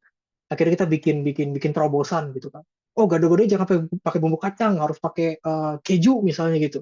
Jadi ternyata kita coba, oh orang nggak suka gitu. Ya udah nanti kita iterasi lagi sekali lagi gitu. Jadi banyak cara pikir agile itu bisa dipakai buat macam-macam. Nggak harus cuma buat software development. Tapi memang agile di awal itu dibuat karena software development gitu. Karena memang bikin software itu biasanya lebih cepat dibanding bikin yang lain gitu. Jadi aslinya itu, tapi cara pikirnya, cara pakainya itu bisa pakai yang lain-lain. Nah, habis dari sini kita dari tadi udah bahas slide yang ini nih. Agile itu apa sih? Ada Scrum, ada Kanban. Ada yang pernah dengar nggak di sini Scrum, Kanban, atau Extreme Programming? Coba dicat deh. Ada yang pernah dengar nggak? Scrum, itu baca Scrum. Scrum, Kanban, atau nggak pernah dengar sama sekali? Ini tuh sebenarnya cara penerapan Agile sebenarnya. Kayaknya belum ada yang pernah dengar ya? Nggak apa-apa. Kalau emang ada bagus, kalau nggak ada juga nggak masalah. Kazia bakal jelasin mengenai Scrum dan Kanban. Ingat, Scrum sama Kanban ini sebenarnya penerapan dari Agile. Gitu. Kazia, aman suara? Aman harusnya. Oke. Sorry banget di Bogor hujan guys, jadi internetnya Oh, BST lumayan hujan-hujan juga. Jadi agak-agak. kayaknya kita bisa gantian. Nanti please Oke. ya. Oh gitu ya. Hmm, Kita ini oke. aman, Oke aman. oke. Oke, apa sih Scrum? Kanban? Scrum tuh gimana sih sebenarnya? Oh, oke. Sebenarnya Scrum dan Kanban itu bedanya tipis teman-teman. It's a framework kalau teman-teman tahu apa ya kerangka berpikir atau kerangka kerja sebenarnya kerangka kerja yang ada di dalam Agile. Nah, yang membedakan dari Scrum ataupun Kanban itu adalah sebenarnya lebih ke arah waktu atau flexibility dan yang kedua adalah siapa aja yang berperan di dalam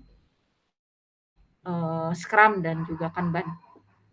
Jadi yang membedakan begitu. Tapi dua-duanya adalah kerangka bekerja.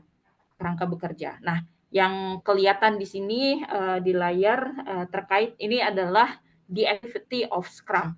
Ya, Scrum itu tuh lebih apa ya? Dibilangnya tuh dia itu lebih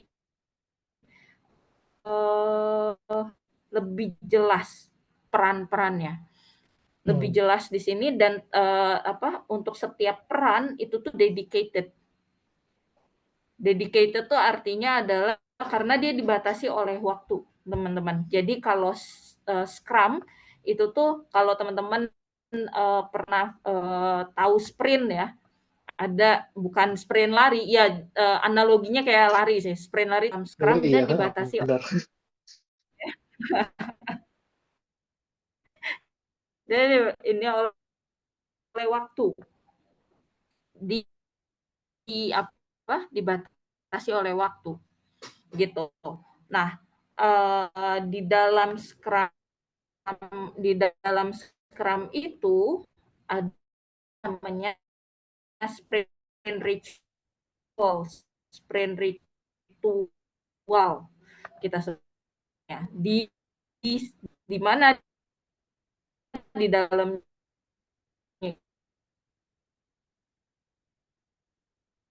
itu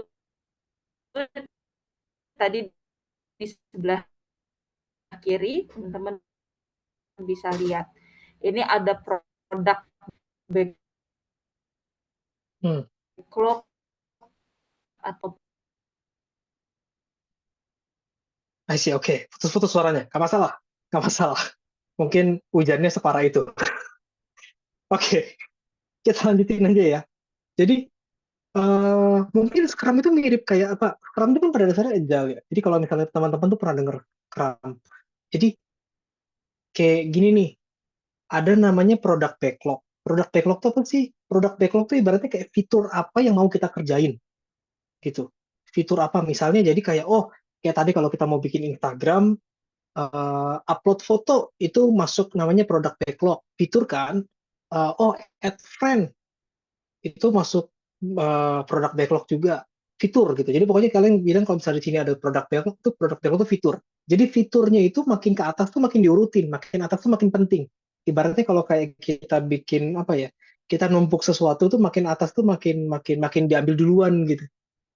Jadi kebayang nanti fiturnya diambil, habis itu kita kita kerjain. Biasanya kalau di dalam Scrum itu ditentuin nih, oh ya udah kita coba bikin 2 minggu ya, setiap 2 minggu kita akan keluarin versi baru gitu. Jadi setiap 2 minggu nanti aplikasinya update tuh, atau setiap 2 minggu dia akan ngeluarin masakan baru gitu.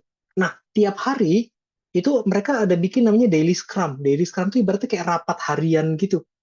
Jadi kebayang nih misalnya kalau teman-teman lagi masak ya kan, kalian teman-teman tuh mau bikin menu baru. Nah, setiap hari teman-teman sama chef-chef yang lain itu pada diskusi.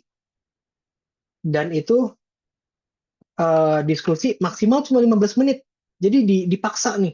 Diskusinya maksimal cuma 15 menit. Lebih dari 15 menit itu diskusi ditutup. Supaya apa? Supaya produktif. Jadi kayak nggak banyak nanya apa kabar atau segala macam tuh. Jadi di hari yang sama, di jam yang sama datang ketemuan atau bahkan telepon-teleponan gitu, diskusi 15 menit. Hari ini mau ngapain? Kemarin apa yang udah beres gitu. Oh, kemarin saya udah tentuin, kemarin saya udah nyoba pakai bumbu kacang. Hari ini saya mau nyoba pakai bumbu kacang ditambah kecap misalnya. Udah tuh 15 menit nanti semuanya chef-chef yang apa yang masuk ke dalam tim itu diskusi. Habis itu nanti mereka selesaiin kerjaannya dalam 2 minggu. Setiap 2 minggu nanti mereka ngeluarin versi baru dari resepnya. Nanti habis itu masuk lagi kayak gitu.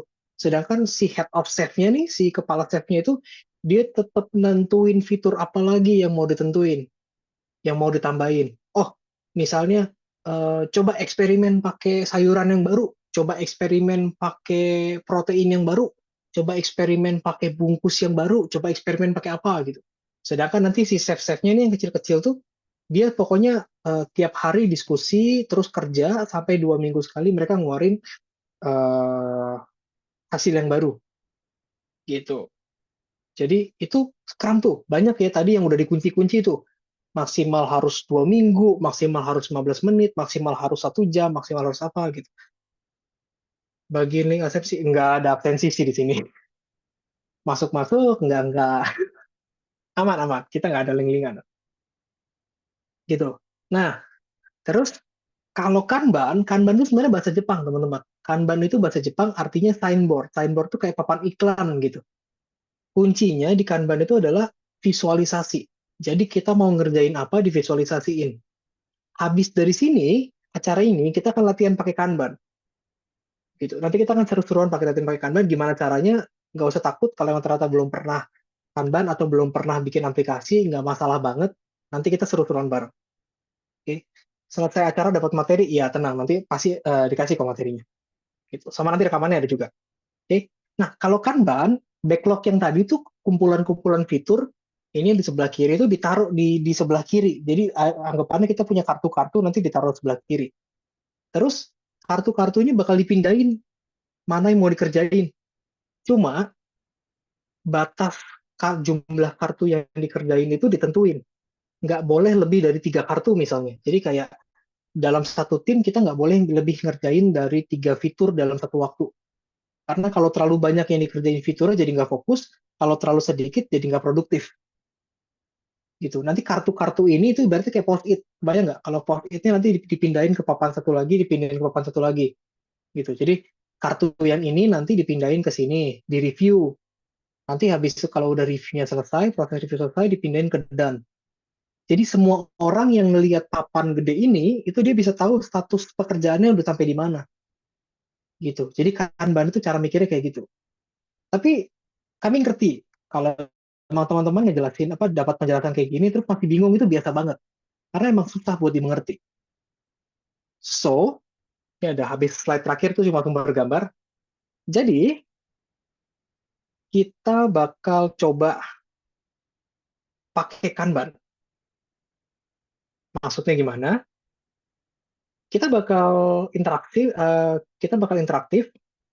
yang bisa gabung boleh banget gabung, yang nggak bisa gabung juga nggak masalah, nanti bisa dilihat. Saya akan bikin whiteboard, oke, buat kita bisa coret-coret bareng. Nah, bayangin kalau teman-teman semuanya yang ada di sini itu adalah developer atau product manager lah, manager sebuah produk. Bentar, saya siapin dulu bentar ya. Jangan dicoret-coret dulu bentar. Jangan dicoret-coret dulu bentar. Bayangin kalau ini namanya backlog. Sorry, sebelumnya bisa ngelihat gambar yang ada di layar kan ya? Bisa ya, aman. Oke. Nanti saya jelasin. Nanti saya jelasin gimana caranya kita pakai si Kanban board ini. Oke. Saya jelasin gimana caranya, saya tambahin dulu. Ini adalah testing atau review. Misalnya. Oke, jadi bayangin, jadi teman-teman semuanya boleh ikutan ya. Jadi ini bukan cuma saya dan Kadia doang, semuanya boleh ikutan. Semuanya boleh nambah fitur, nanti semuanya boleh coret-coret di sini. Jadi jangan takut buat nambahin sesuatu. Misalnya, bayangin kalau teman-teman itu adalah product manager dari aplikasi yang namanya Instagram, gitu. Misalnya, saya product manager Instagram, teman-teman juga product manager Instagram. Kita sama-sama tambahin di backlog dulu ya, di bagian backlog sebelah kiri ya, fitur apa aja yang mau dibuat. Misalnya, upload foto. Itu fitur dari saya. Coba teman-teman yang lain tambahin. Tambahin aja bebas, di-add aja semua. Apa namanya? Ada yang sama-sama juga nggak masalah. Coba siapa yang bisa tambahin lagi kira-kira fitur Instagram apa aja? Ditambahin di situ. Di bagian backlog dulu aja ya, nggak usah di bagian to do belakangan. Di bagian backlog ditambahin dulu. Misalnya, saya mau tambahin lagi di sini login, logout. Ayo, yang lain coba tambahin. Siapa yang bisa ada akses ke Kanban board-nya, coba gabung, ditambahin aja di sini, diklik apa namanya, bikin fitur apa ya. Nggak usah takut salah. Kalau emang ternyata nanti salah, enaknya kalau di backlog adalah nggak ada fitur yang salah sebenarnya. Jadi kalau misalnya, ya udah saya tambahin deh. Kalau emang ternyata masih pada takut, upload nggak lihat foto pakai VR, virtual reality itu. Ayo, tambahin lagi semuanya. Nggak ada salah, nggak ada yang aman. Tulis saja semua sebanyak-banyaknya. Ini bisa digedein kok. Tulis saja semuanya. Kayak semua tulis eh, fitur-fitur apa yang mau ditambahin. Jangan dihapus-hapusin ya. Tulis saja. Di add nih. Saya add. Pokoknya kalian tulis aja. Kalian kalian ngelihat apa. Tulis yang kosong diisi aja. Coba. Kita kita akan coba latihan nih pakai pakai Agile, kita latihan pakai Kanban. Ini ada video panjang, kita taruh bawah. Ya, tambahin yang banyak. Masa cuma itu? Atau fitur yang sekarang ada atau fitur yang belum ada, tambahin aja. Ini siapa lagi nyoret-nyoret? Ayo, ayo, ayo. Nggak ada yang mau tambahin lagi nih. Fitur, oke. Ini ada like, mention, share, oke. Terus. Nggak masalah, taruh lagi. Apalagi, Kazia juga ikutan. Kazia ikutan taruh generate caption with AI. Oke, nice.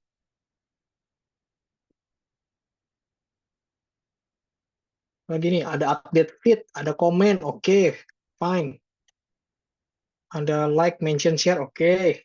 Ada lagi? Kepikiran apa? Archive, oke, nice. Udah nih, cukup nih. Terus dong, kan kita sebagai product manager, kita masih kreatif nih. Kita pokoknya cari fitur yang belum ada juga nggak masalah. Atau fiturnya cuma ada di TikTok misalnya, terus mau taruh ini pesan voice, nice.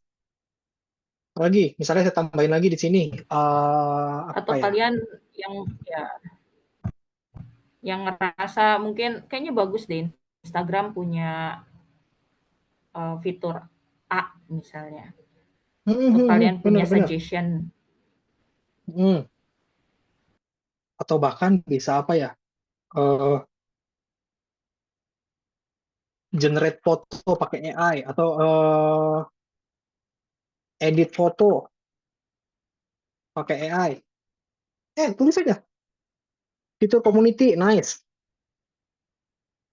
Oke, oh iya harusnya kita bikin ini kali ya, bikin bikin timer gitu kali ya. Oke, kita bikin timer 5 menit. 5 menit kita masukin, ayo semua ini ada 17 orang nih yang online kayaknya. Oh, 25 orang kayaknya yang ada di sini. Kayak bisa tulis apa lagi, terserah mau mau bikin hal-hal gila juga nggak apa-apa. Kayak apa terserah. Share share foto lewat Zoom. Hmm, sih 3D World, nice.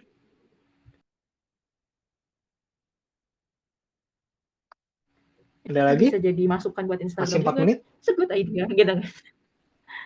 Shopping, tulis aja nggak apa-apa, Shopee. shopping. Itu nice tuh, shopping. Oke, kalau emang ternyata nggak ada akses ke apa namanya ke whiteboardnya, tulis di chat nggak apa-apa. Nanti saya dan Kazia yang bakal mindahin. Ingat teman-teman, di kelas manusia itu nggak ada istilah takut salah. Kirim file, oke, nice. Kirim file. Mungkin kalau yang join pakai HP nggak bisa ngeliat zoomnya apa, nggak bisa kolaborasi di whiteboard kali ya. Nggak apa-apa. Tulis aja di chat zoomnya. Voting mungkin, polling. Ada ya Instagram polling ya. HP bisa ya? Oke, nice. Kalau HP bisa. Maaf, nggak pernah join pakai HP di ini. Jadi kayak apa ya? Kayak kita daripada kami jelasin nih Kanban itu kayak begini, mendingan ya kita praktik. Fitur musik di bio, nice. Fitur musik di bio. Jadi ketika buka profil gitu ada lagu-lagu Taylor Swift gitu ya. Kenapa enggak? Banyak nih. Oh, aku nggak bisa ngetik tapi nggak tahu tulisannya di mana. Oh ya udah, nggak masalah. Emang dari tiap kelas yang pakai whiteboard tuh pasti ada aja yang kayak nyasar-nyasar gitu. Yang nanti ada yang coret-coret gini itu biasa, biasa banget.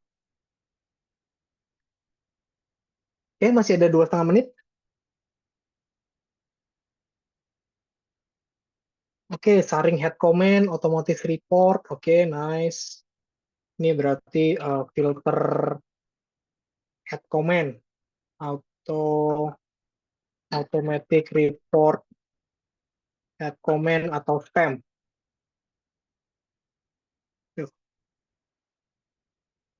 Dan ini kita bisa lakuin buat macam-macam ya. Jadi nggak harus ngelakuin buat game multiplayer. Oke.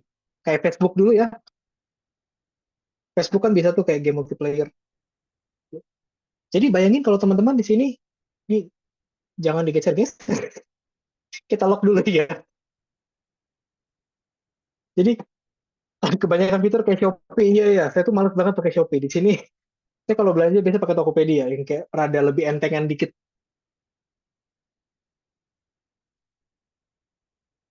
Oke, kayaknya udah lumayan banyak nih, walaupun masih ada waktu 1 menit lagi. Oke lah, cukup lah, cukup dulu. Kita review dulu ya, kita review dulu. Nih, di sini ada upload foto, ada login, logout, post feed, archive, lihat foto pakai VR, update feed, ada komen, video panjang, mungkin kayak 3 jam gitu ya. Jadi kayak kita bisa nonton Deadpool di sini.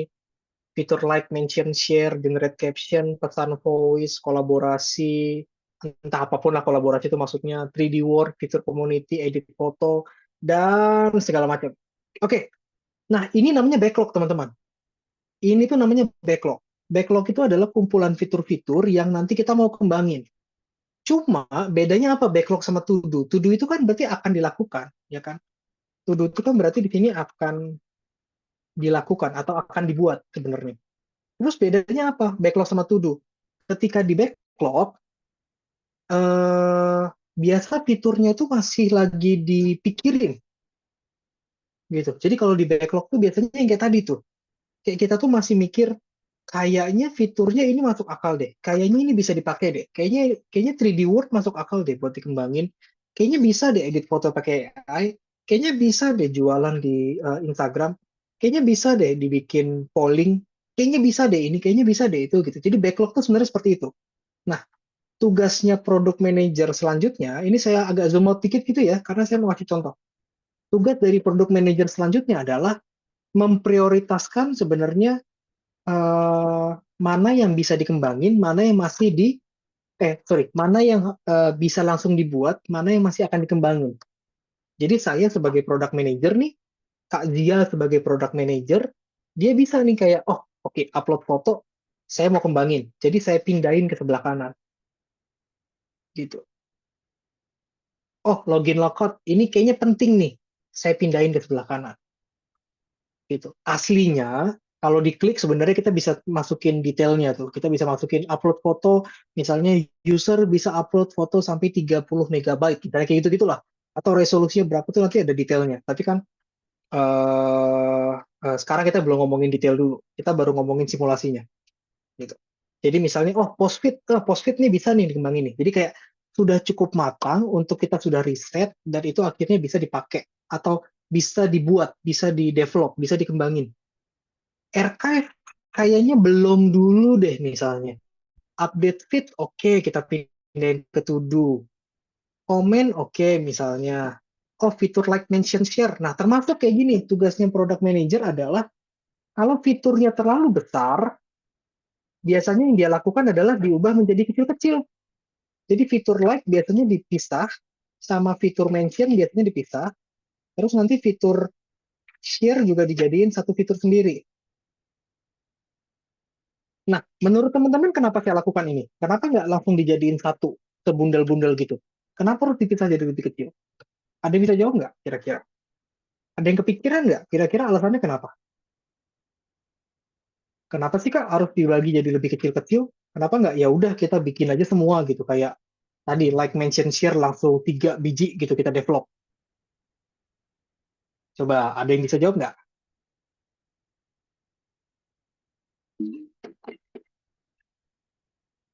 Coba di chat. Breakdown biar mudah dieksekusi. Pas banget, benar, benar banget. Bayangin kalau kita punya 3 fitur langsung kita kerjain sekaligus, ya kan? Kalau fitur like-nya selesai, fiturnya udah bisa dinilai selesai belum? Belum kan? Sedangkan kan kita tiga tuh, tiga kartu, satu kartu tapi 3 fitur, gitu. Meanwhile, sedangkan kalau kita bagi jadi 3 kartu yang kecil-kecil, kita bagi jadi 3 kartu yang kecil-kecil, kalau fitur like-nya selesai, berarti udah selesai itu kartunya. Fitur mention-nya selesai, berarti udah selesai. Atau fitur share-nya misalnya nggak jadi dipakai pun, misalnya kita masih mikir nih, kayaknya fitur share belakangan deh, kayaknya nggak begitu penting. Nah, Agile pun seperti itu. Dengan kita membagi menjadi hal-hal yang lebih kecil di breakdown, ya kan, kita decomposition menjadi hal yang lebih kecil, kita akan lebih mudah untuk developnya gitu. Dan kalau misalnya fitur like ini ternyata gagal, yang gagal cuma fitur like-nya, fitur mention-nya nggak gagal. Gitu. Nah, kita sebagai product manager kan tugasnya udah nih bikin di backlog, habis itu dibikin di to do, ya kan? Nah, kalau di Kanban, Kanban ini, ingat tadi di Kanban itu kita kita ngomongin soal jumlah kerjaan yang in progress, artinya in progress berarti yang dikerjakan sedang.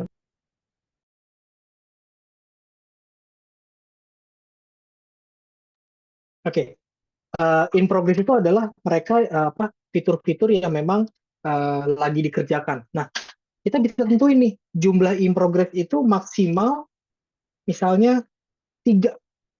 Jadi anggaplah kalau kalian punya 3 orang yang bekerja, 3 orang developer misalnya, atau 4 orang developer, mereka cuma boleh ngerjain 3 fitur. Tapi kita ambil dari paling atas nih. Jadi Kanban itu kayak gitu, makin atas itu makin penting. Jadi ketika kita bisa lihat fitur kayak gini, fitur post-fit itu bisa kita bilang lebih penting dibanding fitur like. Karena fitur post-fit itu tempatnya paling atas. Jadi kalau kita lihat dari luar nih, kalau kalian orang asing, kalian ngelihat dari jauh, kita bisa lihat, oh, fitur upload foto lagi dikerjain, fitur post-fit akan dikerjakan selanjutnya, fitur share itu akan nunggu dari fitur si video panjang. Terus fitur yang paling nggak penting itu adalah game multiplayer. Bayang ya, jadi Kanban itu visualisasi sebenarnya. Tujuannya itu visualisasi. Ini kita ngomongin soal Instagram, tapi teman-teman bisa pakai ini buat semua hal gitu. Novel misalnya, ini mungkin bisa apa? Misalnya I don't know, bab 1 atau di sini apa adegan adegan romantis misalnya atau apa gitu yang kayak gitu-gitu lah misalnya. Oke, jadi hal-hal seperti itu tuh. Jadi kebayang bahwa tugas si product manager tadi nentuin si to do, nentuin si to do yang ini sama nentuin si backlog. Tugasnya developer tuh ngegeser dari sini, ngegeser dari sini 3. Nah, terus kalau misalnya udah 3 yang maksimal 3 nih, kalau kita geser yang keempat boleh nggak? Nggak boleh. Kanban bilang nggak boleh. Kanban bilang harus maksimal 3. Kalau mau dikerjain yang keempat, yang ini harus diberesin dulu, harus ditesting. Kalau ini udah ditesting, ini baru boleh masuk ke sini. Gitu. Jadi si developer yang kerjanya di sini, si developer itu cuma kerjanya itu tidak berlebihan gitu. Si tester, si juru icipnya juga kerjanya jadi tidak berlebihan. Misalnya kita bilang di sini review maksimal 2 yang direview. Berarti kalau misalnya sudah 2 di sini, terus sudah 3 di sini, apa yang bisa kita lakukan? Ini dikerjain dulu reviewnya. Kita nggak boleh ngerjain yang baru. Ini nggak boleh. Ini berarti melanggar. Fitur like itu belum boleh dikerjain. Gitu. Fitur like belum boleh dikerjain. Fitur post-it boleh di testing nggak kak? Nggak boleh. Fitur post-it nggak boleh di testing. Gitu. Nanti di testingnya nunggu testernya selesai kerja dulu. Gitu. Jadi apa ya? Kalau bahasa keren itu supaya nggak burn out.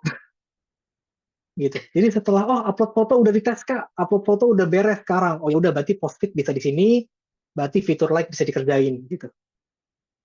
Kak, gimana kalau misalnya ternyata ini udah beres semua nih, udah beres semua, atau misalnya Kak, ini ada di atas bawah, tapi yang selesai login logout duluan, boleh nggak dipindahin ke dan duluan, padahal dia di bawah, boleh aja nggak masalah.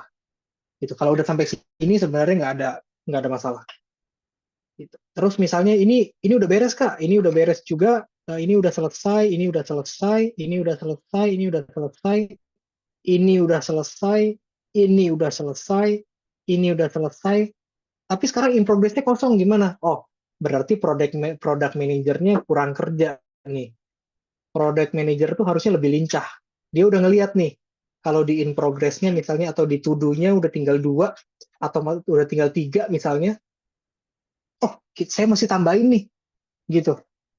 Jadi sebelum in to-do-nya itu kosong, dia masih tambahin yang lain. Gitu. Oh, berarti tugasnya product manager cuma pindah-pindah ini doang dong. Nah, itu kita tanya Kazia. Kazia, product manager itu apa sih tugasnya selain pindah-pindahin kartu? Oke, tugas product manager selain pindahin kartu. Nah, Enggak, pengalaman sebenarnya nih, pengalaman nih. iya. Kalau product manager itu sebenarnya sebenarnya bahasa product manager udah pastilah ya, manage the product gitu ya. Manage product di sini tuh kita biasanya kayak tadi ya, aku dengar dari Kak Richard bilang kalau misalnya ada satu fitur terlalu besar gitu ya, ada fitur terlalu besar. Nah itu yang product manager harus punya critical thinking untuk bisa decide gitu. Oh ini kita split deh, jangan 3 ini dikerjakan di sekali waktu gitu ya. Um, ngelihat lagi dari sisi prioritas yang mana dulu nih yang mau kita validasi gitu. Balik lagi outcome-nya mau ke mana? Apakah cuma upload foto aja gitu ya? Oh ya udah, kalau upload foto dulu ya udah berarti komen belum perlulah kita like-nya dulu. Ya udah, like-nya dulu. Nah, itu product manager tuh memanage si produk itu sehingga si iterasinya tuh terus berjalan, memastikan nggak ada bottleneck, nggak ada satu satu misalnya satu fitur tuh ke bypass sama fitur yang lain gitu ya, karena kan tadi ya yang paling atas itu adalah yang paling penting. Nah, product manager tuh harus ngeliatin itu juga gitu dan memastikan bahwa setiap tim load-nya itu sama. Jadi yang tadi, misal contoh Kak Richard, aku sama misalnya sama Rifki gitu ya. Di sini aku lihat di layarku sih ada namanya Rifki di sini. Nah, kita bertiga ini adalah developernya. Terus Rifki ngerjainnya 5 task gitu ya. Kak Richard cuma 1, Zia cuma 1. So, secara pengerjaan jadinya timpang. Kenapa? Karena Rifkinya kebanyakan nih gitu ya, yang dikerjakan gitu. Tapi yang Rifki kerjain itu ternyata semuanya itu yang aku sama Kak Richard kerjain bergantung sama yang Rifki kerjain. Misalnya contohnya ya, kayak misalnya login, ada upload foto, ada fitur like, itu di update feed itu semua di Rifki gitu ya. Tapi di sini nih misalnya untuk Rifki ngerjain yang upload foto, yang login, fitur like, update feed, post feed. Nah, ini 5-5-nya di Rifki gitu. Sedangkan aku ngerjainnya archive, Kak Richard ngerjainnya yang komen gitu. Kak Richard ngerjainnya yang komen. Lah kan archive sama komen gak bisa dikerjain kalau upload fotonya belum. Sedangkan Rifki tuh ngerjain banyak banget gitu. Nah, itu product manager tuh harus pinter-pinter ngeliatin, ini nggak bisa di Rifki semua nih, harus ke Richard juga. Richard, lu ngerjain yang ini ya, yang upload foto ya gitu. Zi, lu ngerjain yang fitur like ya gitu. Nah, itu harus seperti itu. Karena kalau enggak nanti bottleneck di satu orang sehingga iterasinya jadi nggak jalan gitu. Sedangkan yang karakteristik dari Kanban, Scrum itu adalah kecepatan, flexibility. Jadi benar-benar harus cepat gitu. Jadi nggak boleh ada yang bottleneck. Nah, itu salah satunya yang di manage oleh product manager. Kayak gitu. Itu Kak Richard. Oke. Nice, thank you Kak Zia. Nah, itu kerjaannya Kak Zia tuh sehari-hari tuh, minjem kartu. Tapnya tadi lah, manage load dan segala macam. Ya, Oke, kalau emang ternyata ada pertanyaan lagi, silakan. Kalau emang ternyata mau dipindah-pindahin kartu-kartunya, mau cobain nih, mau jadi product manager, gitu, boleh-boleh banget kalau mau dicobain kayak digeser-geser kartunya gitu, nyobain. Ini sebenarnya maksudnya apa sih gitu, bisa. Jadi ingat tadi backlog itu bisa dinaik turunin ya kan. Misalnya polling itu kayaknya sudah tidak jadi lebih penting nih setelah kita riset, ternyata fitur community jauh lebih penting. Ditaruh di atas terus diperlengkapin gitu. Jadi kayak dibuat lebih detail gitu. Ternyata sekarang komen menjadi prioritas untuk dikerjain, ya udah digeser paling atas gitu. Nanti developernya tinggal mindahin. Sekarang masih ada ini nih, udah selesai ngerjain tugas yang lama, mau ngerjain komen gitu, kerjain di sini. Udah selesai nih, sekarang developernya pindahin ke bagian testing gitu. Testingnya sekarang ngerjain yang testing yang video panjang. Nanti kalau video panjangnya ternyata udah dites, si testernya yang akan mindahin ke done-nya gitu. Jadi ini ya banyak apa namanya banyak dinamis gitu. Makanya Kanban itu sebenarnya bahasa Jepang yang artinya adalah signboard. Artinya itu papan iklan.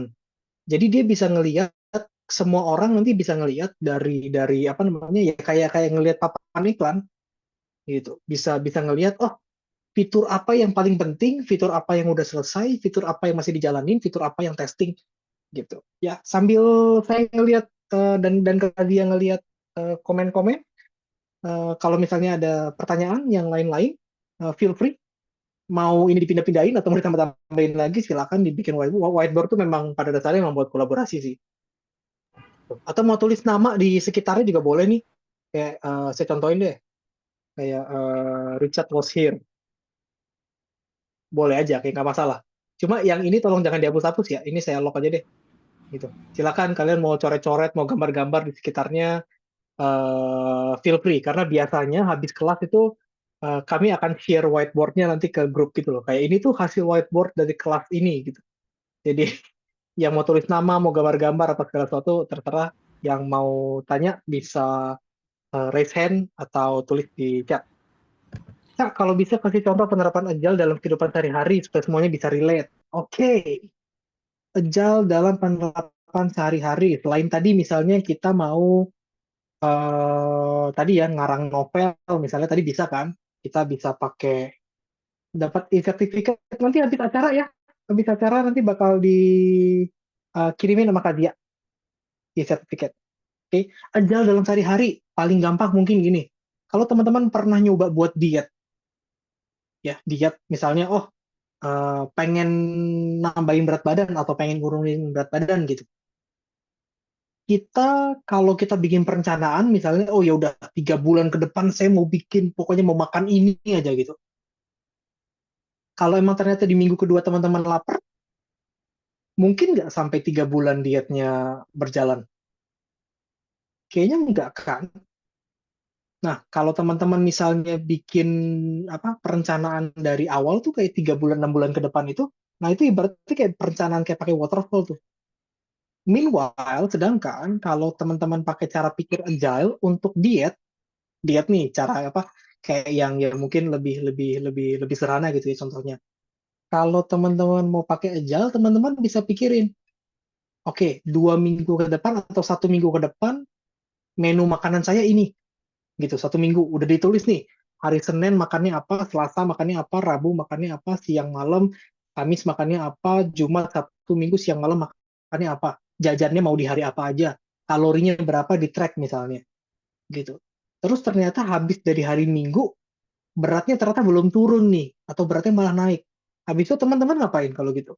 Teman-teman bakal iteratif kan, teman-teman bakal planning lagi dari awal, desain lagi.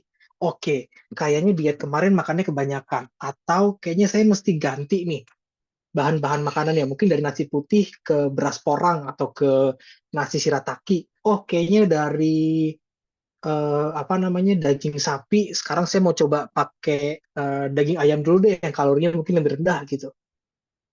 Dicoba lagi tentuin 1 minggu ke depan makannya apa gitu. Habis dari situ nanti habis dari situ dilihat lagi 1 minggu berat badannya turun nggak? Oh turun dikit nih. Tapi nanti kita evaluasi ternyata dari berat badannya turun nutrisinya gimana gitu atau masa ototnya gimana. Nah hal seperti itu nanti setelah di apa namanya eh setelah di review direncanakan lagi 1 minggu ke depan tuh nanti bakal makan apa gitu. Jadi itu terus iteratif kayak gitu sehingga nanti dapat program diet yang cocok buat teman-teman gitu. Itu termasuk salah satu contoh dalam penerapan kehidupan sehari-hari. Jadi nggak harus bikin produk kan? Diet itu kan kita nggak bikin produk gitu. Kebayang nggak Taufik contohnya? Atau masih belum jelas? Jadi cara pikir agile itu agak beda ya. Kita coba pakai iterative thinking gitu loh. Jadi kita coba pikir, kita kita coba pelan-pelan, jalan pelan-pelan. Kalau emang ternyata gagal atau perlu diperbaiki, kita perbaiki. Terus nanti kita ulang lagi itunya prosesnya gitu. Nah, kalau dari Kazia ada contoh nggak? Oke, kalau dariku mungkin kita tuh biasanya ini kebanyakan pasti ada beberapa yang mahasiswa-mahasiswi gitu ya, atau teman-teman yang baru mulai kerja. Kita tuh sometimes pengen contoh paling relate ya. Ini beberapa teman-teman tuh banyak ada beberapa yang senang pengen belajar sesuatu yang baru. Nah, tapi biasanya karena saking wah excited banget, kalian bikin perencanaannya tuh kelamaan. Contoh misalnya buat 3 bulan atau buat 6 bulan gitu ya. Selama 6 bulan misalnya pengen belajar ngoding gitu. Kalau ada teman-teman yang mau belajar coding gitu ya. Terus kalian bikin plannya itu udah sampai 1 tahun ke depan kalian mau ngapain gitu. Hmm. Berapa lama mau bikin planning untuk 1 tahun, ya kan? Nah, kalau kita punya agility, kita punya agile prinsip agile di mindset kita, kita tuh nggak perlu bikin sampai 1 tahun kita mau ngapain. Kalian bisa tarik mundur. Oke, gue mau belajar programming misalnya Python, gitu ya. Gue mau belajar Python nih, bahasa pemrograman Python. Nah, setelah itu kalian bilang, oh ya udah, gue minggu ini gue mau coba deh mulai dari install text editornya, terus gue belajar variabelnya dan gue belajar algoritmanya, misalnya 3 itu dalam waktu 1 minggu.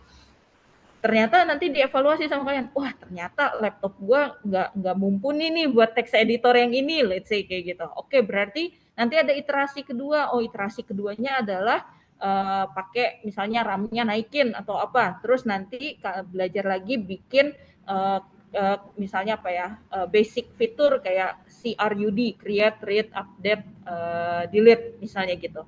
Belajar bikin itu 1 minggu. Nanti belajar lagi yang lain gitu ya. Tiap minggu ada yang kalian planning dan kalian iterasi terus, dibanding sama kalian udah bikin plan ya selama 1 tahun ke depan kalian mau ngapain, itu aja udah makan waktu yang banyak banget gitu ya untuk kalian bisa bikin plan itu, dan ujung-ujungnya pada saat nanti ternyata nggak kesampean, nggak ada yang nggak sesuai, kalian tuh jauh gitu loh beradaptasinya.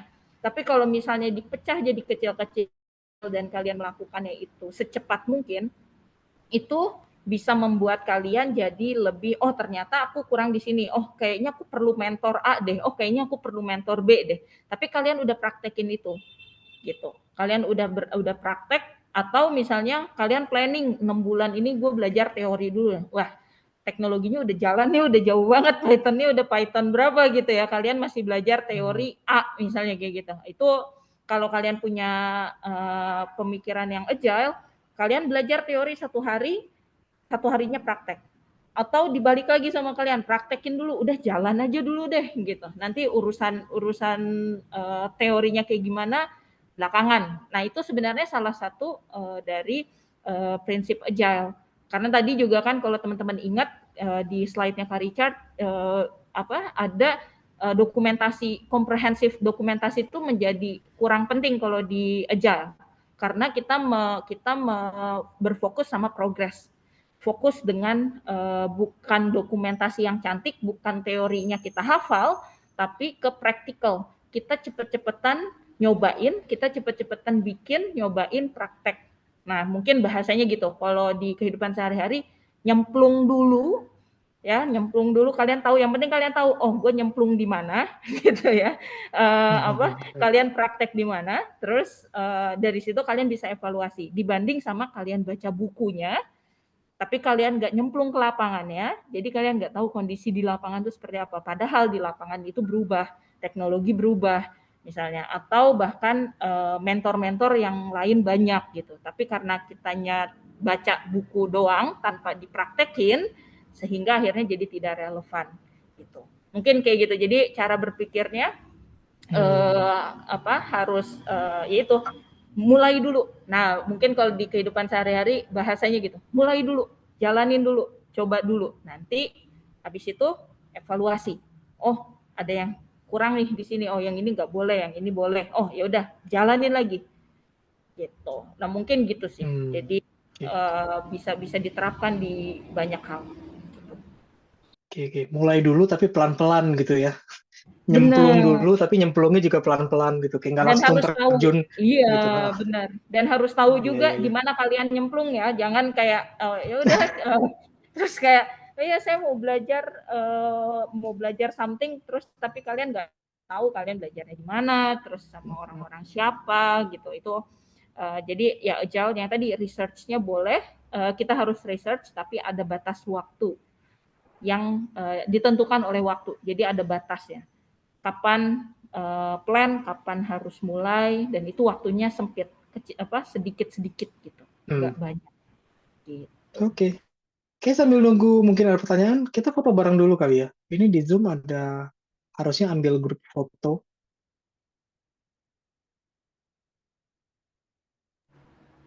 Bisa kah? Gimana cara Eh, foto? nggak tahu deh caranya. Ada nggak Mau sih dia foto kayak lo foto gitu? Atau ini ya enggak? di Aku screenshot juga nggak apa-apa sih. aku screenshot aja ya, coba ya. Mm-mm. Ayo dong teman-teman kita yang mungkin udah mau buka Feel free kalau videonya. yang nyaman buka kameranya, kalau enggak Oh juga iya, totally fine. Sama teman-teman, kami pengen ini dong, pengen apa namanya, minta feedback dari teman-teman semuanya. Sambil kalau emang ternyata masih ada pertanyaan, feel free untuk ditaruh di grup.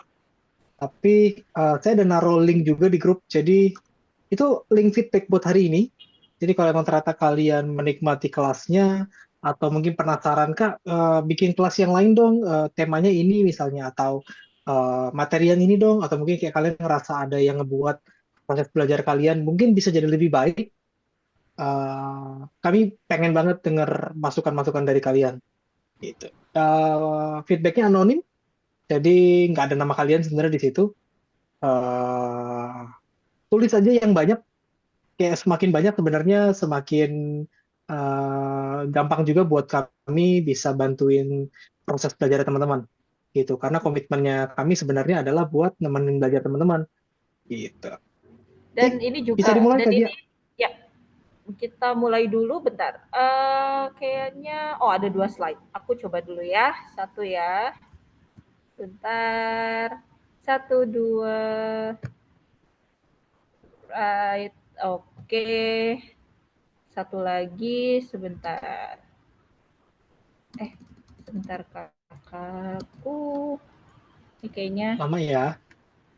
mohon maaf ya guys, bentar ya. Sebentar, aku, satu lagi ya.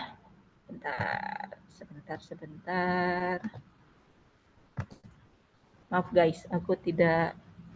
Oke, 3, 2, 1. Sip, mantap. Oke. Oke.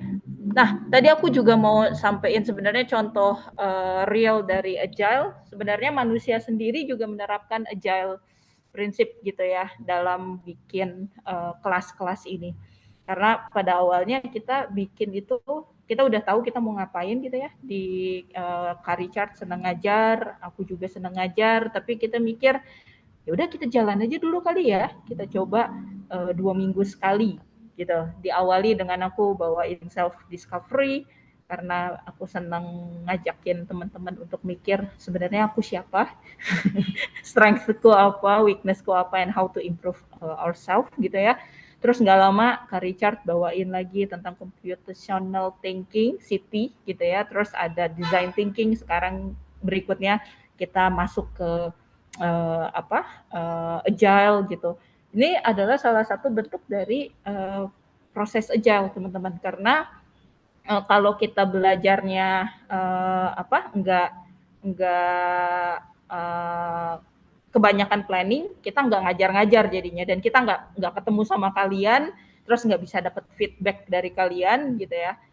Dan aku juga berterima kasih banget ya dengan bareng sama Kak Richard juga. Ini banyak banget teman-teman yang ternyata dari awal loh, awal kelas tuh ada di sini, ngikutin banget itu. Aku seneng banget sih, thank you banget. Nah ini sebenarnya adalah salah satu penerapan agile juga. Jadi hopefully dari sini teman-teman bisa kasih feedback ke kami tentang, atau misalnya ada ide-ide kelas, Kak boleh dong bawain materi apapun gitu ya. Enggak sih, jangan apapun, kami nggak bisa masak. Terus kami juga yang kaitannya dengan yang praktikal yang mungkin bisa kami bawain nanti, monggo silakan kalian bisa isi di feedback form dan ramein komunitas. Jadi kalau ada pertanyaan-pertanyaan tentang agile, atau kalian kerja atau kuliah ada materi-materi yang kalian nggak paham, manusia ini jadi salah satu tempat untuk teman belajarnya kalian. So kalian hopefully dengan kayak gitu kalian jadi punya mentor, kalian jadi punya teman diskusi, kalian jadi punya insight-insight lain di luar dari sekolah, kuliah ataupun tempat kerja kalian. Kayak gitu. Itu sih. Monggo dilanjut Oke. Kak. Sip, kayaknya itu aja dari saya. Materinya udah cukup. Semoga pengalaman belajar kalian menyenangkan. Kita ketemu di kelas selanjutnya ya. Masih banyak semuanya. Thank you guys, sehat-sehat selalu. Jangan lupa diisi feedback formnya, dan kalau mau say hi to us, kalian bisa ramein di community aja. Nanti kita coba bantu provide diskusinya. Have a good day guys. Oke, have a Bye-bye. nice weekend. Happy nice weekend.